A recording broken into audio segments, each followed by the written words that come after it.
உந்தியில் வைத்தடி போற்றுகின்றேனே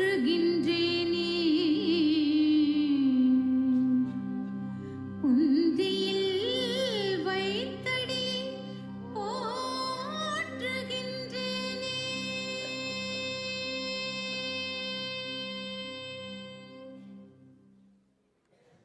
திருச்சிற்றம்பலம். சீர்திரு தேவாரமும் திருவாசகமும் திருமந்திரமும் உய் வைத்தரச் செய்த திருஞான சம்பந்தர், திருநாவுக்கரசர், சுந்தரர், மாணிக்கவாசகர், திருமூலர் பொற்றால் எம் உயிர் துணையே போற்றி. அனைவருக்கும் வணக்கம். நேரத்தை மனதிலே கருதி நிகழ்வை தொடங்குகின்றோம். நிகழ்வின் முதலங்கமாக தேசிய கீதம், தேசிய கோட்பாடு, பின் மலேசிய இந்து சங்க எழுச்சி பாடல், இந்த 3 நிகழ்வுக்கும் அனைவரும் மரியாதை நிறுத்தம் செய்வதும் வகையிலே எழுந்து நிற்குமாறு அன்போடு கேட்டுக்கொள்கின்றோம்.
சமய மக்கள் எல்லாம் ஒன்று சேருவோம், பந்தத்தோடு இணக்கமாக வாழ்ந்து காட்டுவோம்.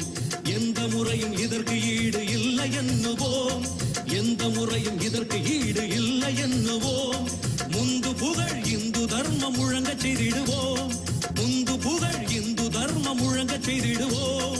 இந்து சமய மக்கள் எல்லாம் ஒன்று சேருவோம், பந்தத்தோடு இணக்கமாக வாழ்ந்து காட்டுவோம். ஒன்று சேருவோம், ஒன்று சேருவோம், இந்து சமய மக்கள் எல்லாம் ஒன்று சேருவோம், ஒன்று சேருவோம், ஒன்று சேருவோம், இந்து சமய மக்கள் எல்லாம் ஒன்று சேருவோம்.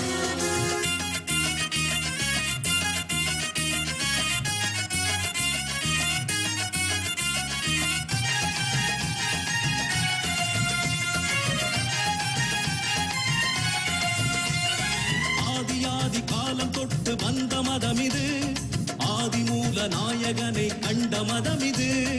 ஆதி காலம் தொட்டு வந்த மதமிது, ஆதிமூல நாயகனை கண்ட மதமிது. ஓதி ஓதி உண்மைதனை உரைத்த மதமிது, நீதி தேவன் கோயில் கொண்டு நிலைத்த மதமிது. ஓதி ஓதி உண்மைதனை உரைத்த மதமிது, நீதி தேவன் கோயில் கொண்டு நிலைத்த மதமிது. ஒன்று சேருவோம், ஒன்று சேருவோம், இந்து சமய மக்கள் எல்லாம் ஒன்று சேருவோம், ஒன்று சேருவோம், ஒன்று சேருவோம், இந்து சமய மக்கள் எல்லாம் ஒன்று சேருவோம்.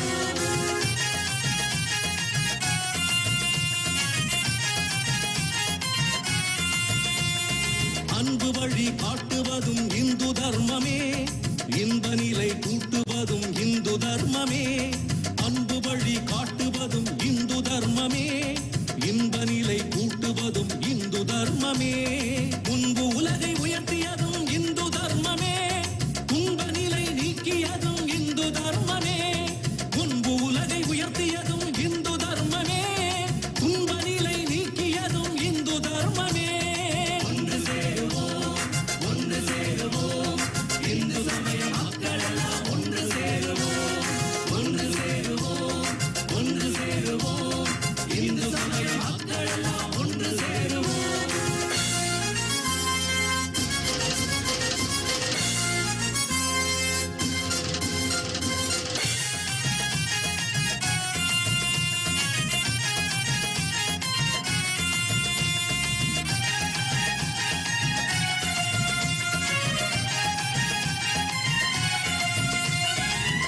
தாயை பிறந்த மக்கள் வெறுப்பதும் உண்டோ? உற்ற தந்தை இல்லை என்று உரைப்பவர் உண்டோ? பெற்ற தாயை பிறந்த மக்கள் வெறுப்பதும் உண்டோ? உற்ற தந்தை இல்லை என்று உரைப்பவர் உண்டோ? முற்றுமுடங்கு இந்து தர்மம் உரையறியாமல் பெற்ற கூறும் தீய மனம் திருந்த செய்திடுவோம். முற்றுமுணர்ந்து இந்து தர்மம் உரையறியாமல் பெற்ற கூறும் தீய மனம் திருந்த செய்திடுவோம். ஒன்று சேருவோம், ஒன்று சேருவோம், இந்து சமய மக்கள் எல்லாம் ஒன்று சேருவோம். ஒன்று சேருவோம், ஒன்று சேருவோம், இந்து சமய மக்கள் எல்லாம் ஒன்று சேருவோம்.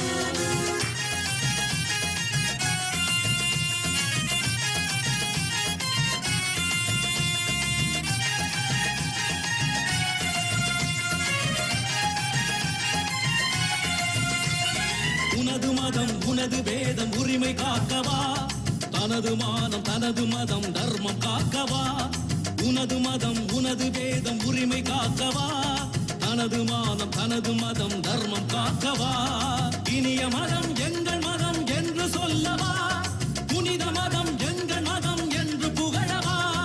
இனிய மதம் எங்கள் மதம் என்று சொல்லவா? புனித மதம் எங்கள் மதம் என்று புகழவா? ஒன்று சேருவோம், ஒன்று சேருவோம், இந்து சமய மக்கள் எல்லாம் ஒன்று சேருவோம்.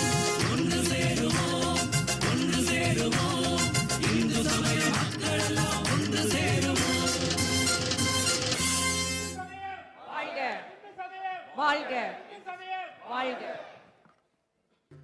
झम तक झम तज्झम तद्धित्ताम आम ताम ताम दित तरिकिड तकत झम तक झम तज्झम तद्धित्ताम आम ताम ताम दित तरिकिड तकत झम तक झम तज्झम तद्धित्ताम आम ताम ताम दित तरिकिड तकत झम तक झम तज्झम तद्धित्ताम आम ताम ताम दित तरिकिड तकत झम तक झम तज्झम तद्धित्ताम आम ताम ताम दित तरिकिड तकत झम तक झम तज्झम तद्धित्ताम आम ताम ताम दित तरिकिड तकत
सत्य वशीकर दीन दयाकर कांति दिवाकर रूप सुधाकर गुण रत्नाकर नीकु प्रख्यतु पराकु प्रताप राम सद्गुण धाम तत्तुम तरत गिण तक तद्दि गिण तुम तित्तुम तरत गिण तक तद्दि किट्ट तुम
சிரிப்பும்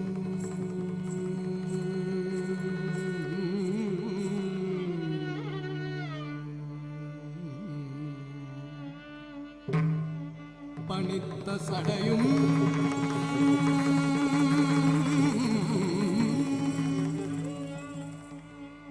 பவனம்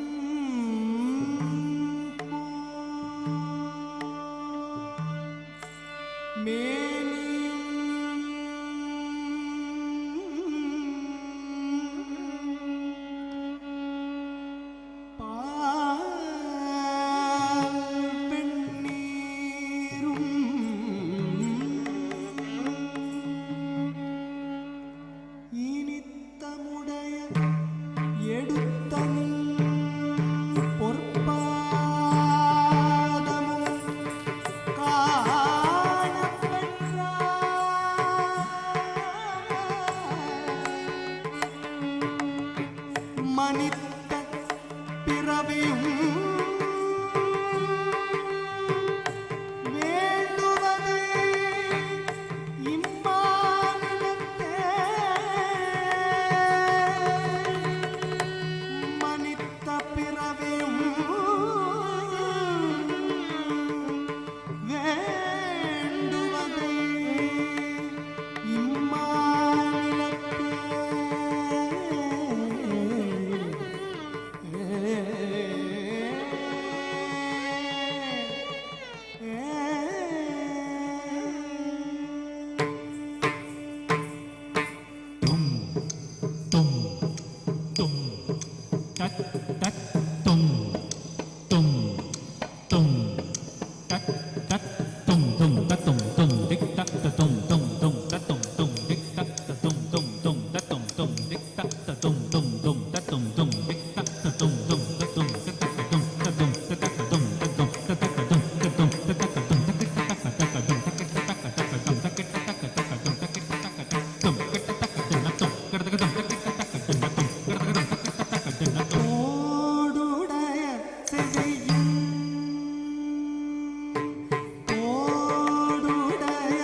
நிகழ்வின் அடுத்த அங்கமாக இடம்பெறுவது வரவேற்புரை.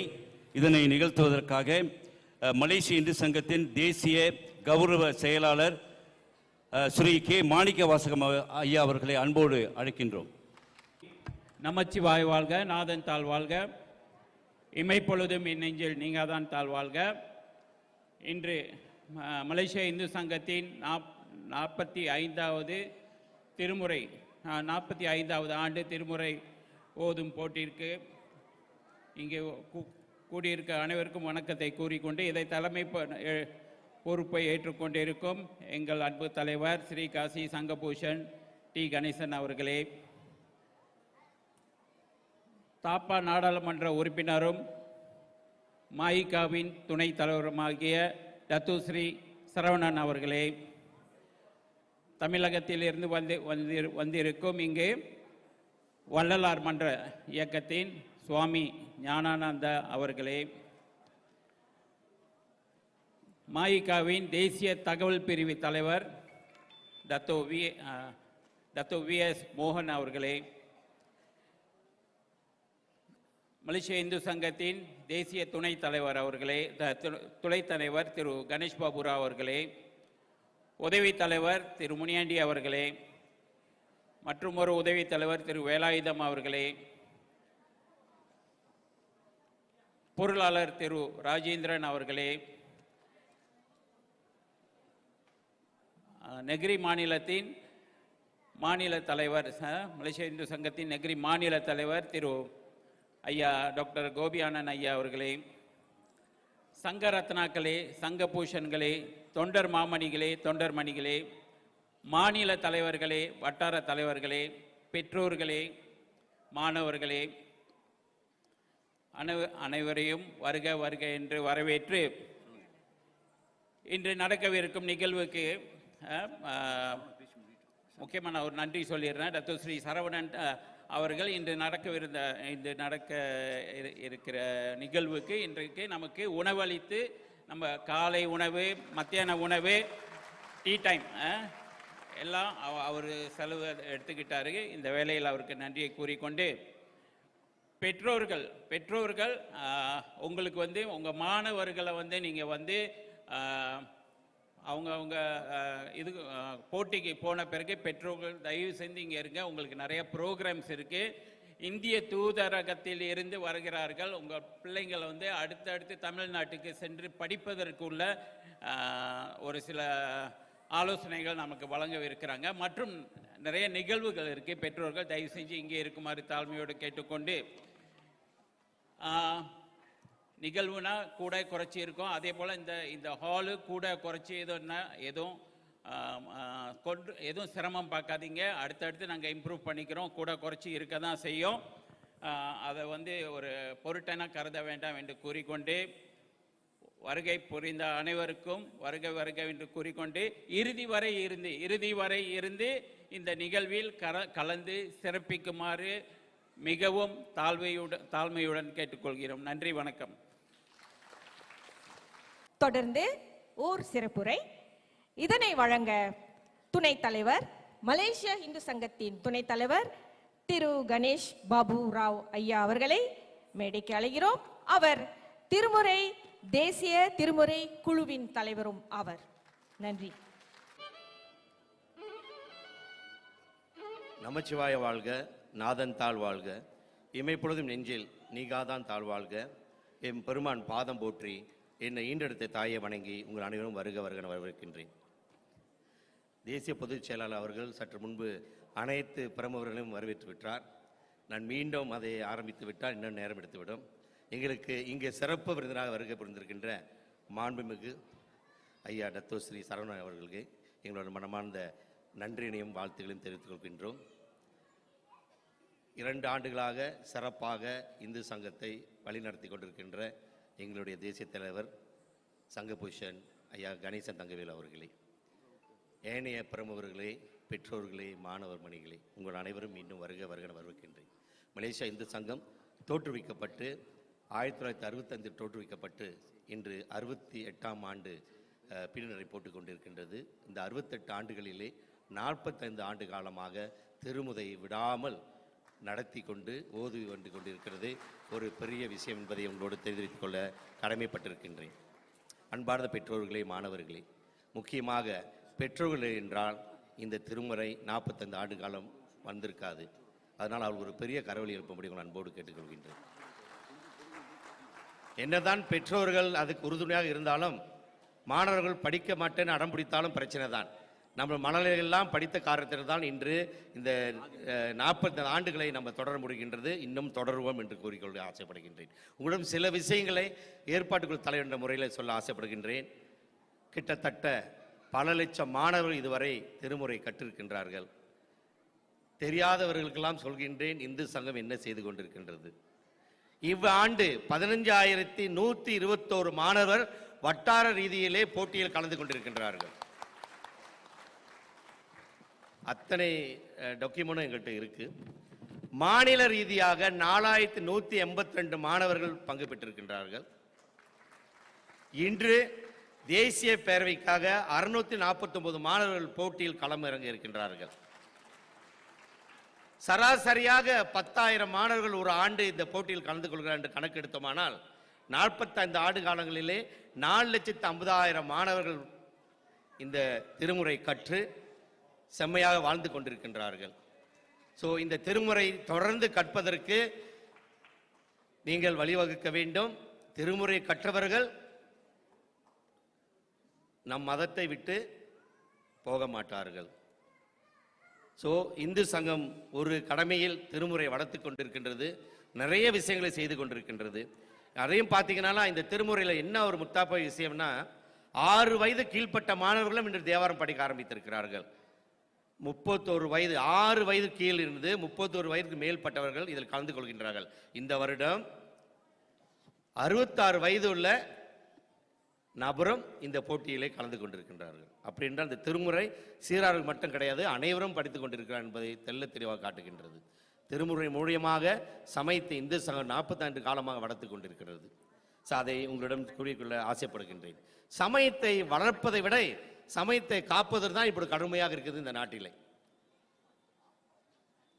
இல்லைன்னா கண்மூடி கண் திறக்கிறதுக்குள்ளார காணா போய்கிட்டே இருக்கும். மக்கள் தொகை உங்களுக்கு தெரியும், இப்பொழுது 2 மில்லியன் தான்.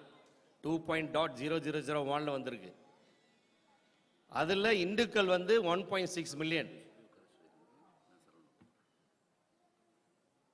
அதில் ஆண்கள் கொஞ்சம் கூட இருக்காங்க, பெண்கள் கொஞ்சம் குறைஞ்சிட்டாங்க.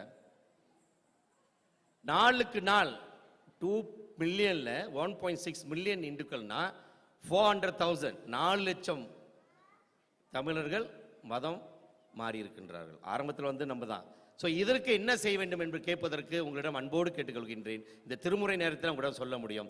சமயத்தை வளர்ப்பதும் காப்பதும் இந்து சங்கத்தோட ஒரு மட்டும் இல்லை, உங்களுடைய வீட்டிலே நீங்கள் ஆரம்பிக்க வேண்டும். நீங்கள் அனைவரும் அதை செய்ய வேண்டும். தத்துவஸ்ரீ அவரிடம் அன்போடு ஒரு வேண்டுகோளை வைக்கின்றேன். உங்களுக்கு அடுத்து அப்படி என்றால் மாய்க்காவுக்கு அடுத்து ஒரு மாபெரும் இயக்கமாக அரசியல் சாராத ஒரு பொது இயக்கமாக இருப்பது மலேசிய இந்து சங்கம். கிட்டத்தட்ட 84,000 உறுப்பினர்கள், 2,300 ஆலயங்கள், 130 இயக்கங்கள், இவை எல்லாம் கலந்த ஒரு மாபெரும் இயக்கமாக இருக்கின்றது. நீங்கள் எங்களோடு தோள் கொடுத்தால் இந்த சமயத்தை பாதுகாப்பதற்கு, வளர்க்க நாங்கள் தயாராக இருக்கோம். பாதுகாப்பதற்கு நீங்கள் எங்களுக்கு அரணாக இருக்க வேண்டும். ஏனால் அரசியல் உங்கள் கையில் இருக்கின்றது. அதை தயவு செய்து கேட்டுக்கொள்கின்றேன். என்னெல்லாம் நடந்து கொண்டிருக்கிறது உங்களுக்கே தெரியும். நீங்களும் பேசியிருக்கிறீர்கள், எல்லாரும் பரவலாக சொல்கிறார்கள். நாங்கள் கேட்பது என்ன? மதம் மாறுவது அவர்கள் விருப்பம். மதம் மாற்றுகின்ற நமது பிரதமராக இருக்கக்கூடாது அல்லவா? அவர் அனைத்து இனத்துக்கும் உள்ள பிரதமர் அல்லவா?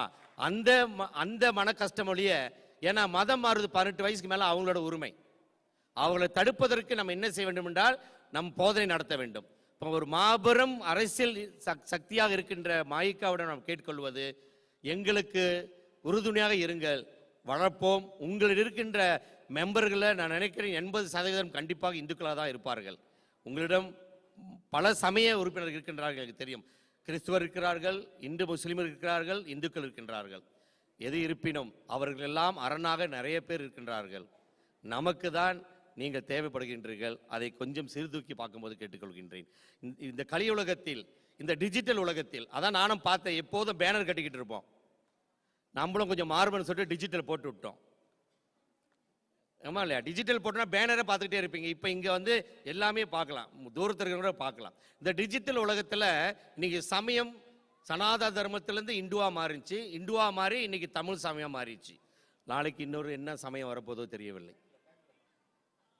இன்றைக்கு மாநாடு நடந்து கொண்டது தமிழ் சமயமாம்.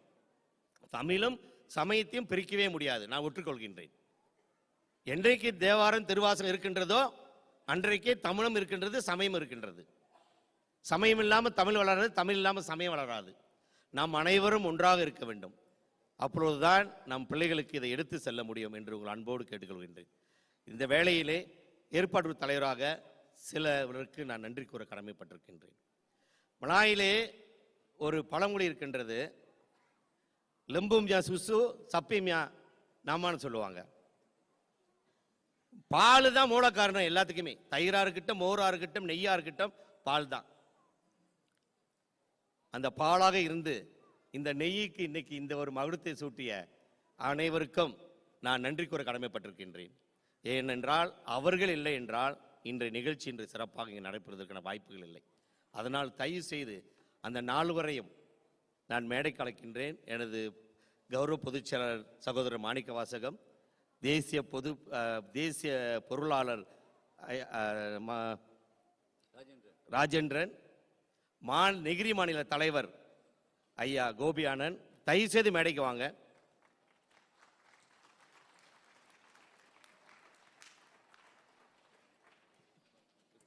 மாநில செயலாளர் உமாசுதன், இவர்களை ஏன் நான் மேடைக்கு அழைக்கிறேன் என்றால், இரவு பகல் பார்க்காமல் எல்லோரும் செய்தார்கள். என்னுடைய மத்திய செயலர் உறுப்பினர்கள், மாநிலத்தில் இருக்கின்ற அனைவரும் செய்தீர்கள்.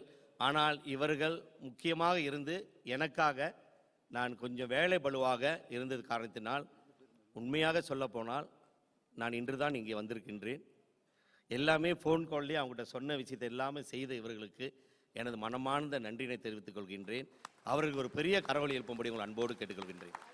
அது மட்டும் இல்லாமல் இன்னும் ஒரு சிலருக்கு நான் நன்றி கூற கடமைப்பட்டிருக்கின்றேன் இங்கே. அது என்னுடைய மத்திய சிலை உறுப்பினர்கள் அனைவருக்கும். அதைவிட முக்கியமானவர்கள் 6 தங்கப்பதக்கம், 3 ஆரம்பித்து இன்றைக்கு 6 தங்கப்பதக்கம் வந்திருக்கின்றது. அந்த 6 தங்கப்பதக்கம் ஆண்டுதோறும் வழங்கி கொண்டிருக்கின்ற அந்த தங்க மகனுக்கும் மகளுக்கும் வேலையிலே எங்கள் இந்து சங்க சார்பாக மனமார்ந்த நன்றி தெரிவிக்கொள்கிறோம். அதற்கு உறுதுணையாக இருந்த இருவரை நான் இங்கே மேடை கலக்கின்றேன். அதை எப்போதும் வழங்கி கொண்டிருக்கின்ற அவர் மூலியமாக கிடைக்கின்றது சங்கரத்னா சாந்தா அக்கா அவர்களையும், சங்கரத்னா கிருஷ்ணன் அவர்களையும் நாம் மறந்துவிட முடியாது. ஏன் இவர்கள் மூலியமாக தான் அந்த ஆரம் வருது. ஏன்னா சாமி இடம் கொடுத்தாலும் பூசியார், சாமி வரம் கொடுத்தாலும் பூசியார் இடம் கொடுக்கணும்னுவாங்கல்ல. ஸோ இவங்க தான் அந்த பூசியாருங்க. வருஷம் 6 தங்கத்தை எங்களை வாங்கி கொடுத்துட்றாங்க. ஸோ அது மட்டும் இல்லாமல் மலேசியா இந்து சங்க நெகிரி மாநிலத்துக்கு அவர்கள் தான் இன்னைக்கு ஆர்கனைசிங் இந்த நிகழ்ச்சியை நடத்தி கொண்டிருக்கின்றார்கள். பெண்ணுக்கு இருந்து அந்த வேலையிலே மாநில தலைவர் ஐயா ஆனந்த் கோபி அவருக்கு என் மனமான நன்றி தெரிவித்துக் கொள்கின்றேன். இன்னும் அனைத்து மாநிலங்களுக்கும் வட்டாரங்களுக்கும் நன்கொடை வழங்கிய அனைவருக்கும் எனது மனமான நன்றி தெரிவித்துக் கொள்கின்றேன். அதில் முக்கியமாக பினாங்கு மாநிலத்திற்கு தலைவர் தொண்டர்மணி சந்திரசேகரன் அவருக்கும், துணைத் தலைவர் தொண்டர்மணி முனீஸ் அவர்களுக்கும் எனது மனமார்ந்த நன்றியை தெரிவித்துக் கொள்கின்றேன். ஏன் அவருக்கு மட்டும் ஸ்பெஷல் கேட்காதீங்க.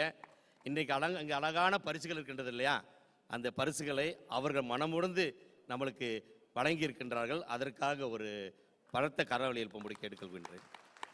ஏன்னா அந்த மாநிலத்துக்கு நிறையா கஜானா வந்துச்சு, பொது கவர்மெண்ட் கொடுத்தாங்க, அதனால் அவங்களும் எங்களுக்கு கொஞ்சம் கொடுத்துட்டாங்க. ஸோ இந்த மாதிரி அனைவரும் ஒன்று கூடி இந்த நிகழ்ச்சியை நடத்தி கொண்டிருக்கின்றோம். பெற்றோர்களே, உங்களிடம் அன்போடு ஒன்று கேட்டுக்கொள்கிறேன். இதற்கு பிறகு டத்தோஸ்ரீ உரைக்கு பிறகு அவர் இன்று ஒரு அதிகாரப்பூர்வமான ஒரு நிகழ்வை இங்கே செய்ய இருக்கின்றார். ப்ராஜெக்ட் தர்மா மலேசியா அப்படின்னு ஒன்று வெப்சைட்டை நாங்கள் உருவாக்கியிருக்கின்றோம். இது எதற்காக என்றால் 3 திட்டத்தை நாங்கள் கையெடுத்திருக்கின்றோம். இந்த 3 திட்டத்திற்கு நீங்கள் அனைவரும் எங்களுக்கு உதவ வேண்டும் என்று உங்கள் அன்போடு கேட்டுக்கொள்கின்றேன். ஏன்னா எது இருந்தாலும் மகாலட்சுமி நம்ம கூட இல்லைன்னா, பெருமாள் இருந்தாலும் சரி, சிவன் இருந்தாலும் சரி, சக்தி இருந்தாலும் சரி, முருகன் இருந்தாலும் சரி, விநாயகர் இருந்தாலும் சரி, ஒன்றும் பண்ண முடியாது.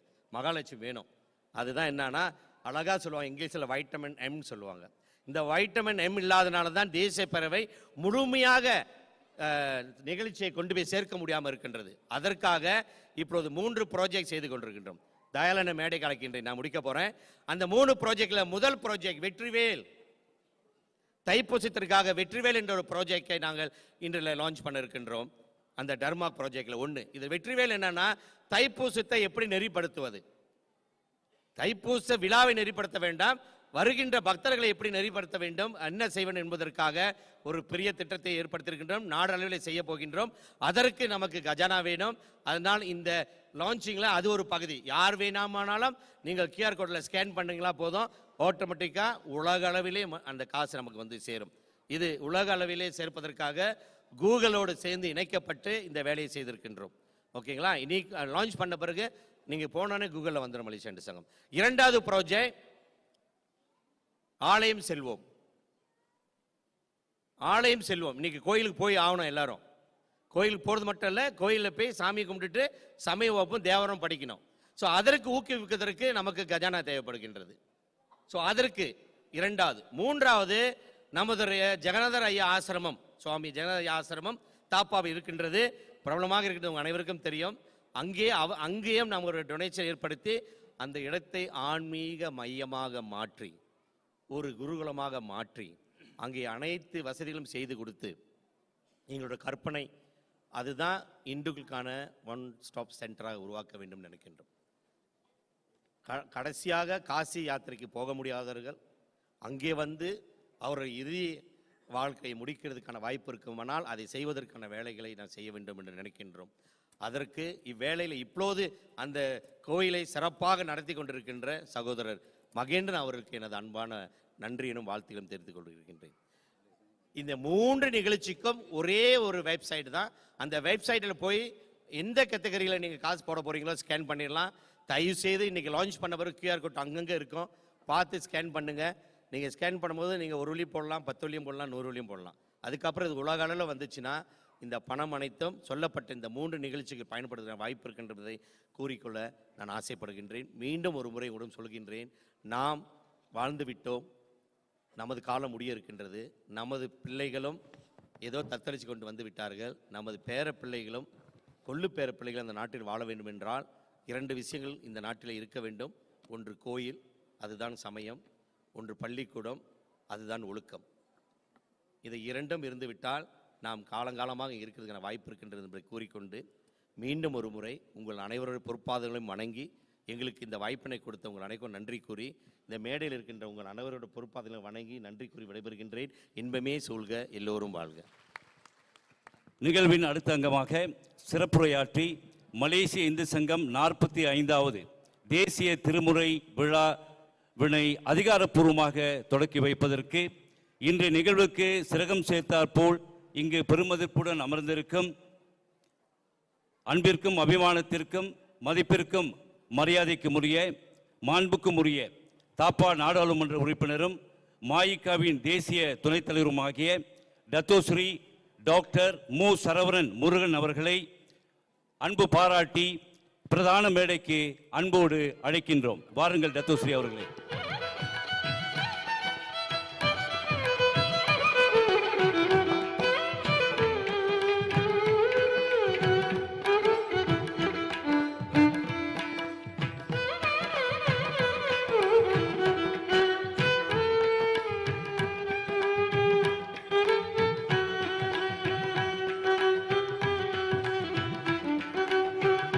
டத்தோஸ்ரீ அவர்களின் சிறப்புரைக்கு முன்பாக அவருக்கு சிறப்பு செய்யும் நிகழ்வு நடைபெறவிருக்கின்றது. அதனை பூர்த்தி செய்வதற்காக மலேசிய இந்து சங்கத்தின் தேசிய தலைவர் ஸ்ரீகாசி சங்கபூஷன் தங்க கணேசன் ஐயா அவர்களை அன்போடு அழைக்கின்றோம்.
டத்தோஸ்ரீ அவர்கள் சிறப்புரை ஆற்றுவதற்கு முன்பதாக மேடையில் மேலும் இருவருக்கு சிறப்பு செய்யும் வைபவம் நடைபெறவிருக்கின்றது. அதனையொட்டி இன்று நிகழ்வுக்கு சிரமம் பாராமல் வருகை தந்திருக்கின்ற மாயிகாவின் தகவல் பிரிவு தலைவர் டத்தோ VS மோகன் அவர்களை அன்போடு மேடைக்கு அழைக்கின்றோம். அவரோடு ஞானாலய வள்ளலார் கோட்டம் தமிழகத்திலிருந்து வருகை புரிந்திருக்கின்ற இமய ஜோதி சுவாமி திருஞானநந்தா அவர்களையும் அன்போடு அழைக்கின்றோம்.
பெற்ற தாய் தன்னை மக மறந்தாலும் பிள்ளையை பெறுகின்ற தாய் மறந்தாலும் உற்ற தேகத்தை உயிர் மறந்தாலும் உடலை மேவிய உளம் மறந்தாலும் கற்ற நெஞ்சம் கலை மறந்தாலும் கண்கள் நின்று இமைப்பது மறந்தாலும் நற்றவத்தவர் உள்ளிருந்து வக்கும் நமச்சிவாயத்தை நான் மறவேன்.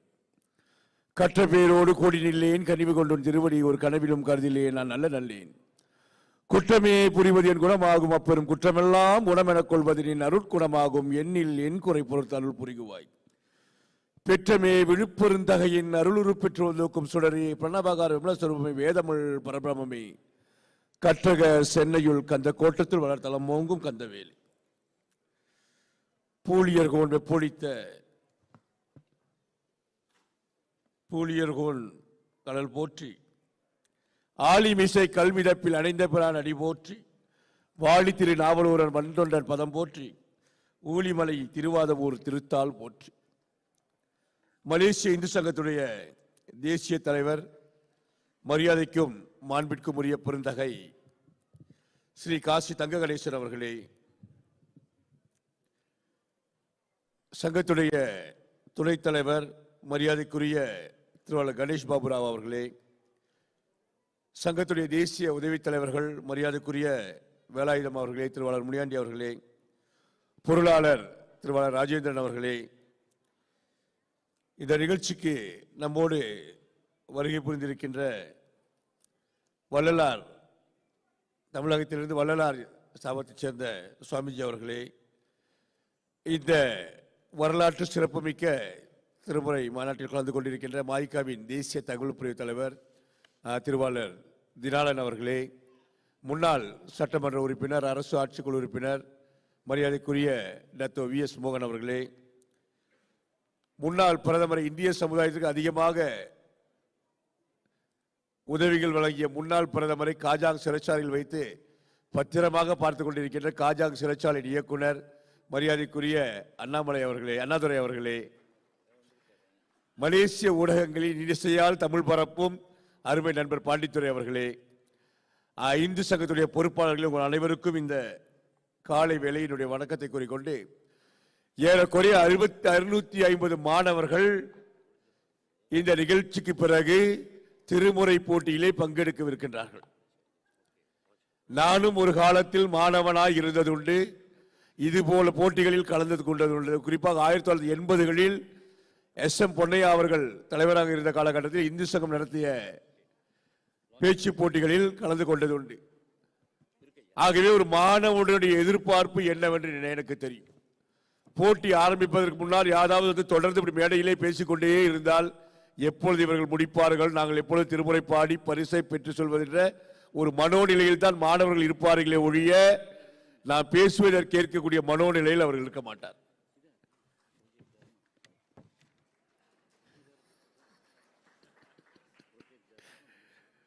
உனது தேவை என்னவென்று படைத்த எனக்கு தெரியும்.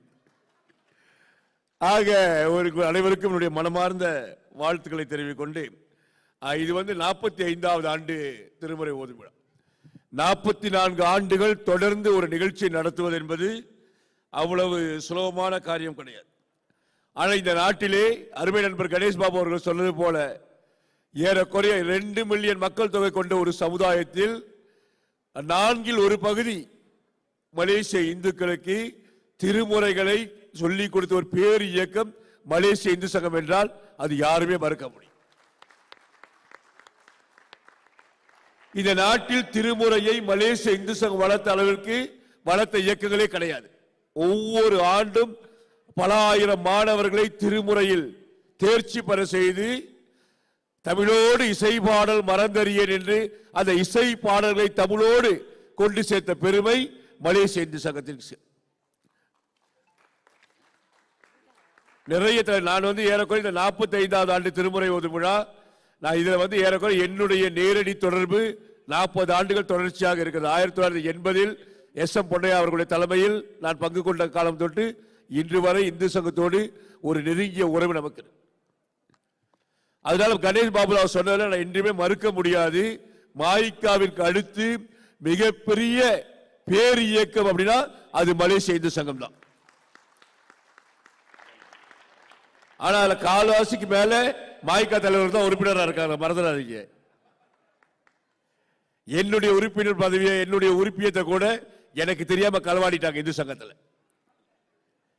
நான் செந்தூல் கிளையில வட்டாரத்தில் உறுப்பினராக இருந்தேன். போன மாநாட்டில் நான் பேசினதை பத்தி பேசுறதுக்கு செக் பண்ணி பார்த்தா மெம்பர்ஷிப்பை காணும். நல்ல வேலை இப்ப அங்க இருக்கிற தலைவர் ரொம்ப நல்லவங்களா இருக்க மீண்டும் என்னை உறுப்பினராக இந்து சங்கத்திலே சேர்த்துக் கொண்டார்கள். ஆக ஒவ்வொரு தலைவரும் நீங்கள் கடந்த காலத்தை பாத்தீங்கன்னா ஒவ்வொரு தலைவரும் நம்முடைய தங்க கணேசன் உட்பட ஒவ்வொரு தலைவர்களும் சிரமப்பட்டு தான் இந்த இயக்கத்தை நடத்தி இருக்கிறாங்க. இவ்வளவு பேரை ஒன்று திரட்டி அவர்கள் உணவளித்து பரிசுகள் வழங்கி ஒரு நேர்த்தியான முறையில் திருமுறை விழாவை நடத்துவது என்பது சுலபமான காரியம். தொடர்ந்து பல சிரமங்களுக்கு மத்தியில் தான் எல்லா தலைவர்களும் இது போன்ற திருமுறை மாநாட்டை தொடர்ச்சியாக நடத்தி இருக்கிறாங்க. இப்பொழுது நம்முடைய அருமை தலைவர் தங்க கணேசன் அவர்கள் தலைவராக பொறுப்பேற்று. எனக்கு பிடிச்ச தலைவர்கள் தங்க கணேசன் ஒருத்தர். ரொம்ப பழகுவதற்கு மென்மையானவர். அதுக்காக மற்றவங்களாம் பிடிக்காது இல்லை. மோகன் சொன்ன எனக்கு நெருங்கிய நண்பர், என்னோட இன்று வரை உரிமையோடு சண்டை போடக்கூடிய ஒரு தலைவர்னா அது மோகன். ஆக நம்முடைய தங்க கணேசன் அவர்கள் தலைமை பொறுப்பை எடுத்த காலத்திலிருந்து ஒரு நேர்த்தியான முறையில் இந்த சங்கம் இயங்கிக் கொண்டிருக்கு. ஆனால் தலைவர் பதவி என்பது நிரந்தரமான பதவி கிடையாது. ஒவ்வொருவரும் அவர்களுடைய காலம் முடிந்தவுடன் ஒன்று நாம போய்விடுவோம், இல்ல நம்மளை போக சொல்லிடுவாங்க. ரெண்டு தான் நடக்கும். யாருமே இங்க நிரந்தரமா இருக்க போறதில்லை. ஆனால் இந்த இடத்தை விட்டு நாம் போக பொழுது அடுத்த தலைமுறைக்கு எதை விட்டு செல்கின்றோம் என்பதுதான் இந்த தலைவர் என்ற சொல் நிலைத்திருக்குமா நிலைக்காதா என்பதற்கு அடையாளமா இருக்கும். வைரமுத்து சொன்னது போல நான் என்பது செயலா அல்ல சொல்லா. நான் என்பது வெறும் பெயராக மட்டும் இருந்தால் காலத்தால் நாம் மறக்கப்பட்டுவிடும். நாம் என்பது செயலாக இருந்தால் காலம் கடந்தும் வாழ்வோம். அதனால தான் தமிழ்ல நிறைய வேறுபாடுகள் இருக்கு. இறந்தால் அப்படின்னா வேற, மறைந்தால் அப்படின்னா வேற, இயற்கை எய்தினால் அப்படின்னா வேற, செத்து போயிட்டானா வேற. ஆனா காலமானான் அப்படின்னா அதற்கு பொருள் வேலை. யாரெல்லாம் வையத்துள் வாழ்வாங்கு வாழ்ந்து வானுரையும் தெய்வத்தில் வைக்கப்படுகின்றார்களோ அவர்கள் தான் காலம் கடந்து வாழ்கின்றார்கள், அவர்கள் தான் காலமானார்கள். தமிழ்ல ஒவ்வொரு சொல்லுக்கும் அதுக்குள்ள வார்த்தையை மறைத்து வைத்தவன் தமிழ். அது முழுமையா தெரியும். பாண்டிதர் இருக்கார், அவரை கேளுங்க. நான் இதை ஏன் சொல்றேன் அப்படின்னா, இன்றைக்கு நேற்று மறைந்த துள் சாமியுல் அவர்களுடைய ஓராண்டு நிறைவு அவர் மறைந்து. ஆனால் இன்று வரை மாய்கா கம்பீரமாக நிற்கிறது என்றால் எந்த விதமான அரசு பதவிகளும் இல்லாமல், ஆட்சி அதிகாரத்தில் இல்லாமல் இன்று வரை கம்பீரமாக நிற்கின்றது. நாங்கள் தொடர்ந்து நிற்போம் என்ற நம்பிக்கை எங்களுக்கு இருக்கிறது என்றால் அதற்கு துன் அவர்கள் விட்டு சென்ற எய்ம்ஸ் பல்கலைக்கழகம், MIT கல்வி நிதி போன்றதான். அதே போல மாய்கா தலைமைத்துவத்தை பார்த்தீங்கன்னா ரொம்ப கஷ்டப்பட்டு தலைவராக இருக்கக்கூடியவர் டான்சி விக்னேஸ்வரன். ஏன் இதை சொல்ற அப்படின்னா, மற்றவர்களாக தலைவராக இருந்தபோது அமைச்சர்களாக இருந்தார்கள். அவருடைய கெட்ட நேரம் அவர் தலைவராக இருக்கும்போது துணைத் தலைவரை தான் அமைச்சராக வைக்க முடிஞ்சு. அவரால் அமைச்சர் பதவி இல்லாம தொடர்ந்து இத்தனை ஆண்டுகள் மாய்கா தலைவராக இருக்காருன்னா அது டான்சி விக்னேஸ்வரன். இதை இங்க சொல்றதுக்கு ஒரு காரணம் இருக்கு. நீங்க நினைக்கலாம் இதே எதுக்கு இங்க வந்து சொல்லியிருக்காரு அப்படின்னு. எந்த விதமான பதவிகளும் இல்லை. அண்மையில் நானும் அவரும் பிரதமரை பார்த்தோம். பிரதமர் கேட்கிறார், உங்களுக்கு என்னங்க வேணும் அப்படின்ட்டு விக்னேஸ்வரன். இல்ல எனக்கு ஒன்றும் வேணாம், நான் எல்லாம் உயர்ந்த பதவி அடைஞ்சிட்டேன், சபாநாயகராகவும் இருந்துட்டேன், எனக்கு ஒன்றும் வேணாம், அப்படி எதுவும் கொடுக்கறதா இருந்தா என்னோட துணைத் தலைவருக்கு கொடுங்க அப்படின்னு முடிச்சு. ஆனா எந்த விதமான அரசாங்க பதவியும் இல்லாமல் இன்றைக்கு மாய்கா பக்கத்தில் இருக்கிற நிலத்தை 18 மில்லியனுக்கு வாங்கி 2 கட்டடமா, இரட்டை கட்டடமாக அந்த மாய்கா தலைமையகத்தை 300 மில்லியன் செலவில் கட்டக்கூடிய முயற்சியில் இருக்க. அது மாத்திரமல்ல, 300 மில்லியனுக்கு மாய்கா பக்கத்தில் இருக்கிற நிலத்தோட சேர்த்து இரட்டை கட்டணம், ஒன்று ஹோட்டல், இன்னொன்று சர்வீஸ் அபார்ட்மெண்ட். இதை ஏன் செய்யறாரு அப்படின்னா, எதிர்காலத்தில் அரசியல் எப்படி இருக்கும்னு தெரியாது. எதிர்காலத்தில் அரசியல் எப்படி இருந்தாலும் மாய்கா தன்னுடைய சொந்த காலில் நிற்க வேண்டும், எந்த அரசியலும் நம்பி இருக்கக்கூடாது, இந்த சமுதாயத்தில் செய்ய வேண்டியதை தொடர்ந்து செய்து கொண்டிருக்க வேண்டும் என்ற நோக்கத்தில் தான் அரசியல். அது மாத்திரமல்ல, அது முடிஞ்சு அதுக்கு பக்கத்தில் கிடால இருக்கிற துன் அவர்கள் கட்டிய எய்ம்ஸ் பல்கலைக்கழகத்திற்கு ஒரு டீச்சிங் ஹாஸ்பிட்டல் கோலாலம்பூருடைய மைய பகுதியில் இன்னொரு 400 மில்லியனுக்கு கட்டுவதற்குரிய முயற்சியை எந்த விதமான அரசு பதவி இல்லாத டான்சி விக்னேஸ்வரன் எடுத்து நடத்தி கொண்டிருக்கிறார். இதை ஏன் உங்களோட சொல்றேன் அப்படின்னா, முதல்ல நம்ம கணேசராவ், பாபு கணேசராவ் சொன்னாரு, லிம்பு பூஜா சுசு சாப்பிடப்பா நமான். நீங்க சொல்லும் போது தாங்க யோசிச்ச, சில நேரத்தில் சில வார்த்தைகள் சொல்லும் போது ஒரு பொறி தட்டும். ரொம்ப காலமா நம்மளும் சொல்லி இருக்கோம், பாண்டித்துறை லிம்பு பூஜா சுசு சாப்பிடா பண்ணமா, சாப்பிடா பண்ணாமன்னு. ஏன் தெரியுமா அந்த சாப்பிக்கு பேர் கிடைச்சிச்சு? பால் கறந்ததுக்கு அப்புறம் 2 நாள் வச்சிருந்தீங்கன்னா பால் கெட்டு போயிடும். ஆனா நெய் அப்படி கிடையாது. என்றைக்கு அந்த பால் நெய்யாக மாறுகின்றதோ அது 200-700 வருடங்கள் தொடர்ந்து இருந்து கொண்டே இருக்கும் மருத்துவ சக்தி வாய்ந்தது. இப்ப தெரியுதா ஏன் சாப்பிக்கு பேர் கிடைச்சிச்சு அப்படின்ட்டு? வெறும் பாலாக இருந்தால் நமக்கு பேர் கிடைக்காது. என்றைக்கு அந்த பால் கேரளாவுக்கு போனீங்கன்னா 600 வருஷம், அவர் கேள்வி சுவாமிஜி பக்கத்தில் உட்காந்துருக்காரு, கேரளால மருத்துவத்துக்காக 600-700 வருஷம் உள்ள நெய்யெல்லாம் இன்னும் வச்சிருக்கிறாங்க. அது எதை காட்டுகிறது என்றால், எதற்கு பாலில் இருந்த பெயர் போய் அந்த நெய்க்கு பெயர் வந்தது என்றால், நீ பாலாக இருக்கும் வரை உனக்கு பெயர் கிடைக்காது. என்றைக்கு நீ பாலில் இருந்து நெய்யாக உருமாற்றமாகி உன்னை உயர்த்தி கொள்கின்றாயோ அன்றைக்கு உன்னுடைய பெயர் நிலைத்து நிற்கும். அதனால வெறும் தலைவர்களாக நீங்க இருந்து விட்டால் காலத்தால் நீங்கள் மறக்கப்பட்டு விடுவீர்கள். ஆனால் என்றைக்கு தலைவன் இருந்த எல்லையை தாண்டி நான் செல்கின்ற பொழுது இந்த சமுதாயத்துக்கு ஏதாவது விட்டு செல்ல வேண்டும் என்று நீங்கள் நினைக்கின்றீர்களோ அன்றைக்கு காலம் கடந்தும் நீங்கள் வாழ்வீர்கள். வையத்துள் வாழ்வாங்கு வாழ்பவன் வானுரையும் தெய்வத்துள் வைக்கப்படுவான். இவ்வளவு பீடிகனை எதுக்கு கொண்டு வர அப்படின்னா, மலேசிய இந்து சங்க தலைவராக வருகின்றவர்கள் திருமுறை பாடல் நடத்துவது கட்டாயம். ஆனா அதை அதுதான் நம்முடைய வெற்றியாக நினைச்சிடக்கூடாது. இதற்கு முன்னால் மோகன் சன் நடத்தினார், அதற்கு முன்னால் இருந்தவர்கள் நடத்தினார்கள், முன்னால் இருந்தவர்கள் நடத்தினார்கள், அடுத்து வருகின்றவர்கள் இதை நடத்துவார்கள் என்றால் இது நம்முடைய உரிமை பாரம்பரியம். ஆக இன்றைக்கு நான் 2 மிகப்பெரிய, நான் நல்லா தான் இருந்தேன், அந்த பாண்டித்துறை பார்த்தா எல்லாமே மாறி போயிடுச்சு, துணியும் மாறி போயிடுச்சு. 2 மிகப்பெரிய, ஏன்னா இது வெறும் இந்து சங்கத்துக்கு வைக்கல, இந்து சங்கத்துக்கு வச்சேன்னா இதை உங்கள்கிட்ட கொடுத்துட்டு போற மாதிரி இருக்கும். நானும் இந்து சங்கத்தில் ஒரு அங்கம், நானும் உங்களில் ஒருவன். இது நம்முடைய கடமை. 2 மிகப்பெரிய சவால்களை மலேசிய இந்து சங்கம் மேற்கொள்ள வேண்டும் என்று, ஏன்னா எனக்கு பிடிச்ச தலைவர் தங்க கணேசம்னா அவருடைய எது பேசுறாலும் அமைதியா கேட்டுக்கிட்டு அதை செயல்படுத்தக்கூடிய வல்லமை உள்ளவர். ஒவ்வொரு வருஷம் 44 ஆண்டு கால வரலாறு உள்ள ஒரு பெரிய இயக்கம். நம்முடைய கணேசராவ் சொன்னது போல மாய்காவுக்கு அடுத்து அதிகமான மக்களை உண்மையான உறுப்பினர் கொண்ட ஒரு இயக்கம். அந்த உண்மையான உறுப்பினர் எப்ப நீங்க பார்க்கலாம்னா இந்து சங்க தேர்தல் அன்னைக்கு பார்க்கலாம். பஸ்ஸா ஏத்திட்டு வராங்க. இப்பலாம்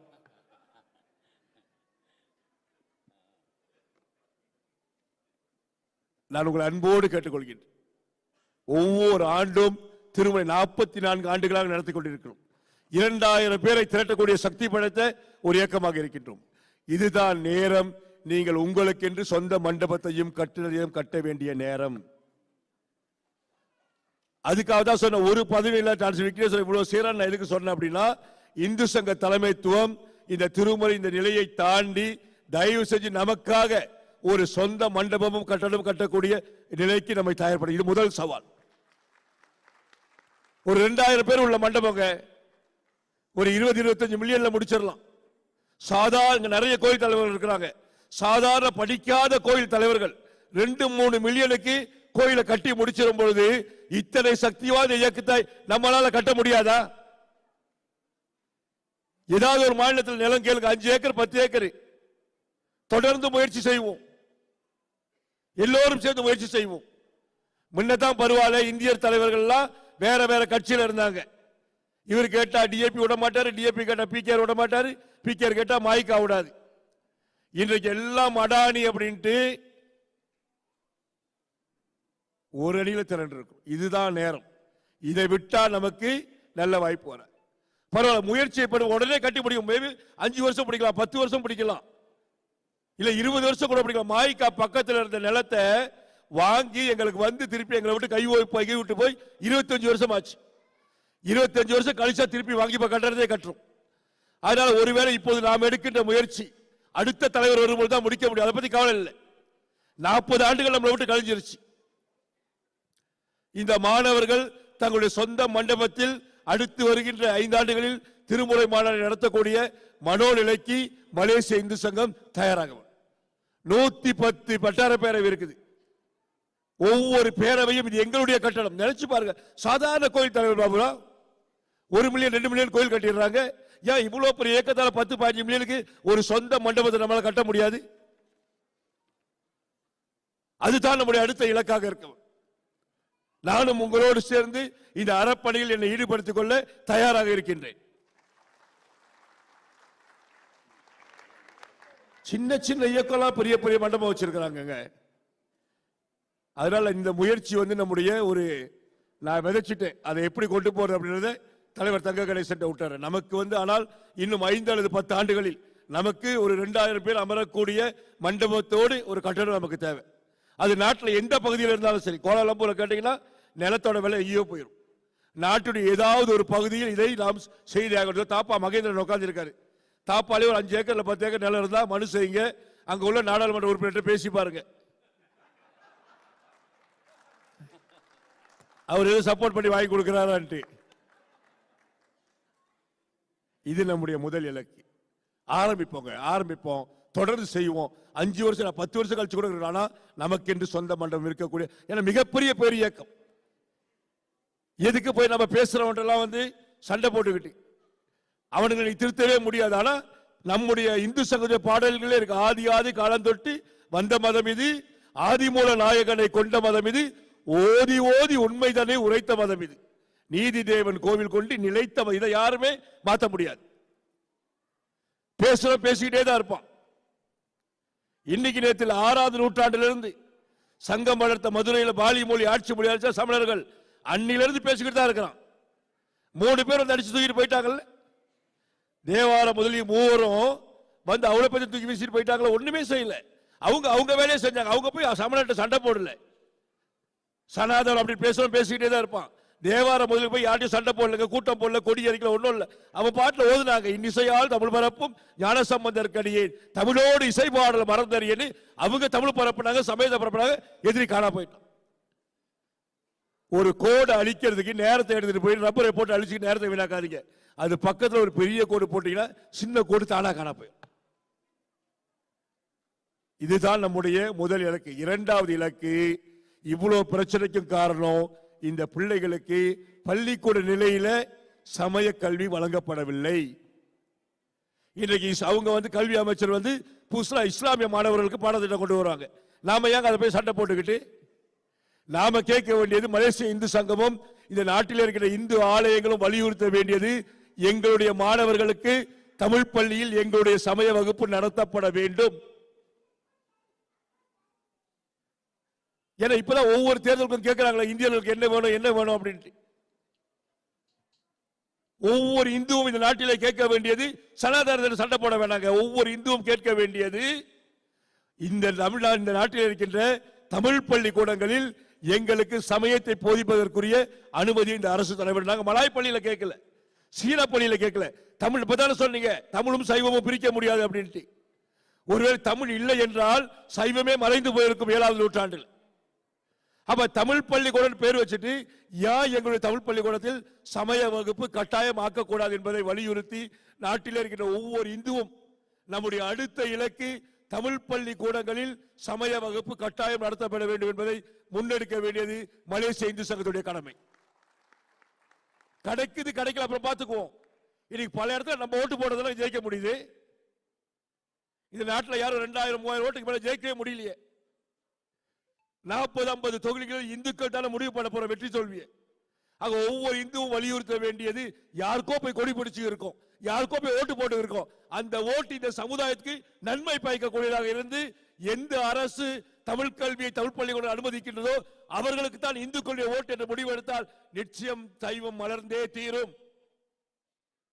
அந்த முயற்சியை ஒவ்வொருவரும் மேற்கொள்ள வேண்டும் என்று கேட்டுக்கொண்டு இந்த வாய்ப்பினை அளித்த மலேசிய இந்து சங்க தலைவர் தங்க கணேசன் அவர்களுக்கும் இந்து சங்க பொறுப்பாளர்களுக்கும் நன்றி கூறி முடிக்கிறேன். நங்கடம்பனை பெற்றவள் பங்கினன் தென்கடம்பை திருக்கர கோயிலான் தம் கடன் அடியேனையும் தாங்குதல் என் கடன் படி செய்து கிடப்பதே. நன்றி, வணக்கம். நமது சமுதாயத்திற்காக எப்பொழுதுமே உரிமை குரல் கொடுப்பவர் டத்தோஸ்ரீ அவர்கள்.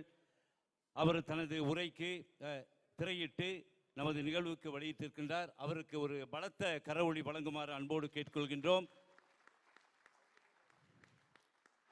தொடர்ந்து நிதி திரட்டும் திட்டத்திற்கான ப்ராஜெக்ட் தர்மா மலேசியா லான்ச்சிங் வெளியிட்டு இப்பொழுது அதிகாரப்பூர்வமாக தொடங்கப்படும். மலேசிய இந்து சங்கத்தின் அனைத்து எஸ்கோ மெம்பர்ஸும் தயவு செய்து பிரதான மேடைக்கு வருமாறு அன்போடு கேட்டுக்கொள்கின்றோம்.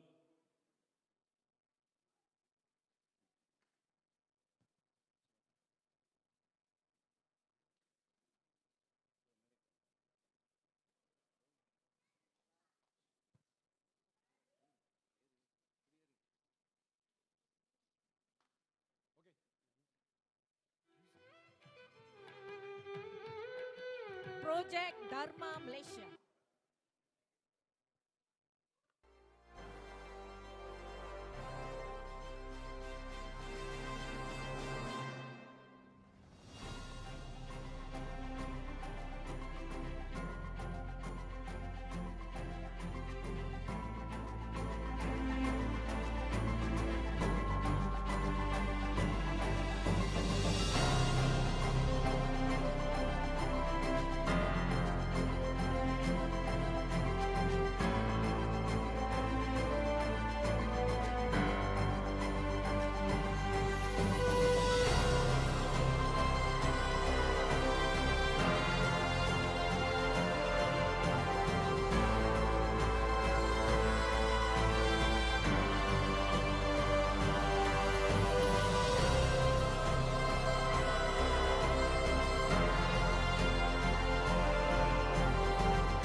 கொடுக்கும்படி கேட்டுக்கொள்கிறோம்.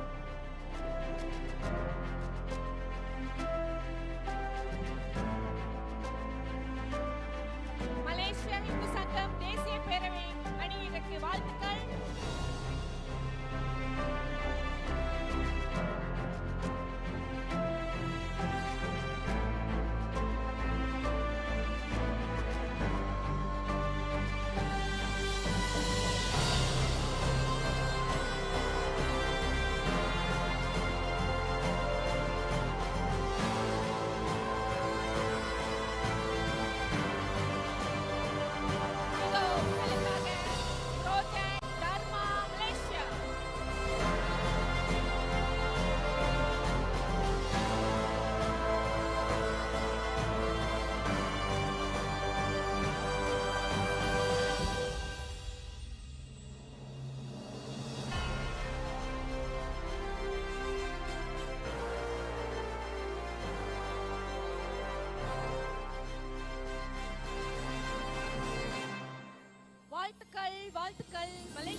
அருட்பெரும் ஜோதி அருட்பெரும் ஜோதி தனிப்பெருங்கருணை அருட்பெரும் ஜோதி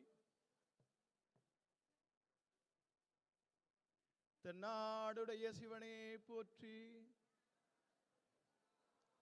எல்லாரும் வாய் திறந்து சத்தமா சொல்லணும். தென்னாடுடைய சிவனே போற்றி. தென்னாடுடைய சிவனே போற்றி. மெய்யன்பர்களே, எல்லாம் வல்ல அருட்பெருஞ்சோதி ஆண்டவரின் தனிப்பெரும் கருணையினாலே, குருவருளின் திருவருளினாலே, இந்த இனிய காலை பொழுதுல இந்த புனிதமான திருத்தலத்தில் அனைவரும் ஒன்றாக கூடியிருக்கின்றோம். குருவருளும் திருவருளும் நம்மை எல்லாம் ஒன்றாக கூட்டி வைத்திருக்கின்றது. மெய்யன்பர்களே, நான் இங்கு உரையாற்ற வரவில்லை. உங்களோடு உங்களாக கலந்து உரையாட வந்திருக்கிறேன். நான் தயார், நீங்க தயாரா? சத்தத்தை காணுமே. கூட்டத்தோட கோவிந்தா போடுறீங்க, யார் தானே தெரியல. கொஞ்சம் கை தூக்கலாமா? தயாரா இருக்கக்கூடியவங்களாம் கை தூக்குனவர்களுக்கெல்லாம் ஜோரா ஒரு கைத்தட்டு கொடுங்க.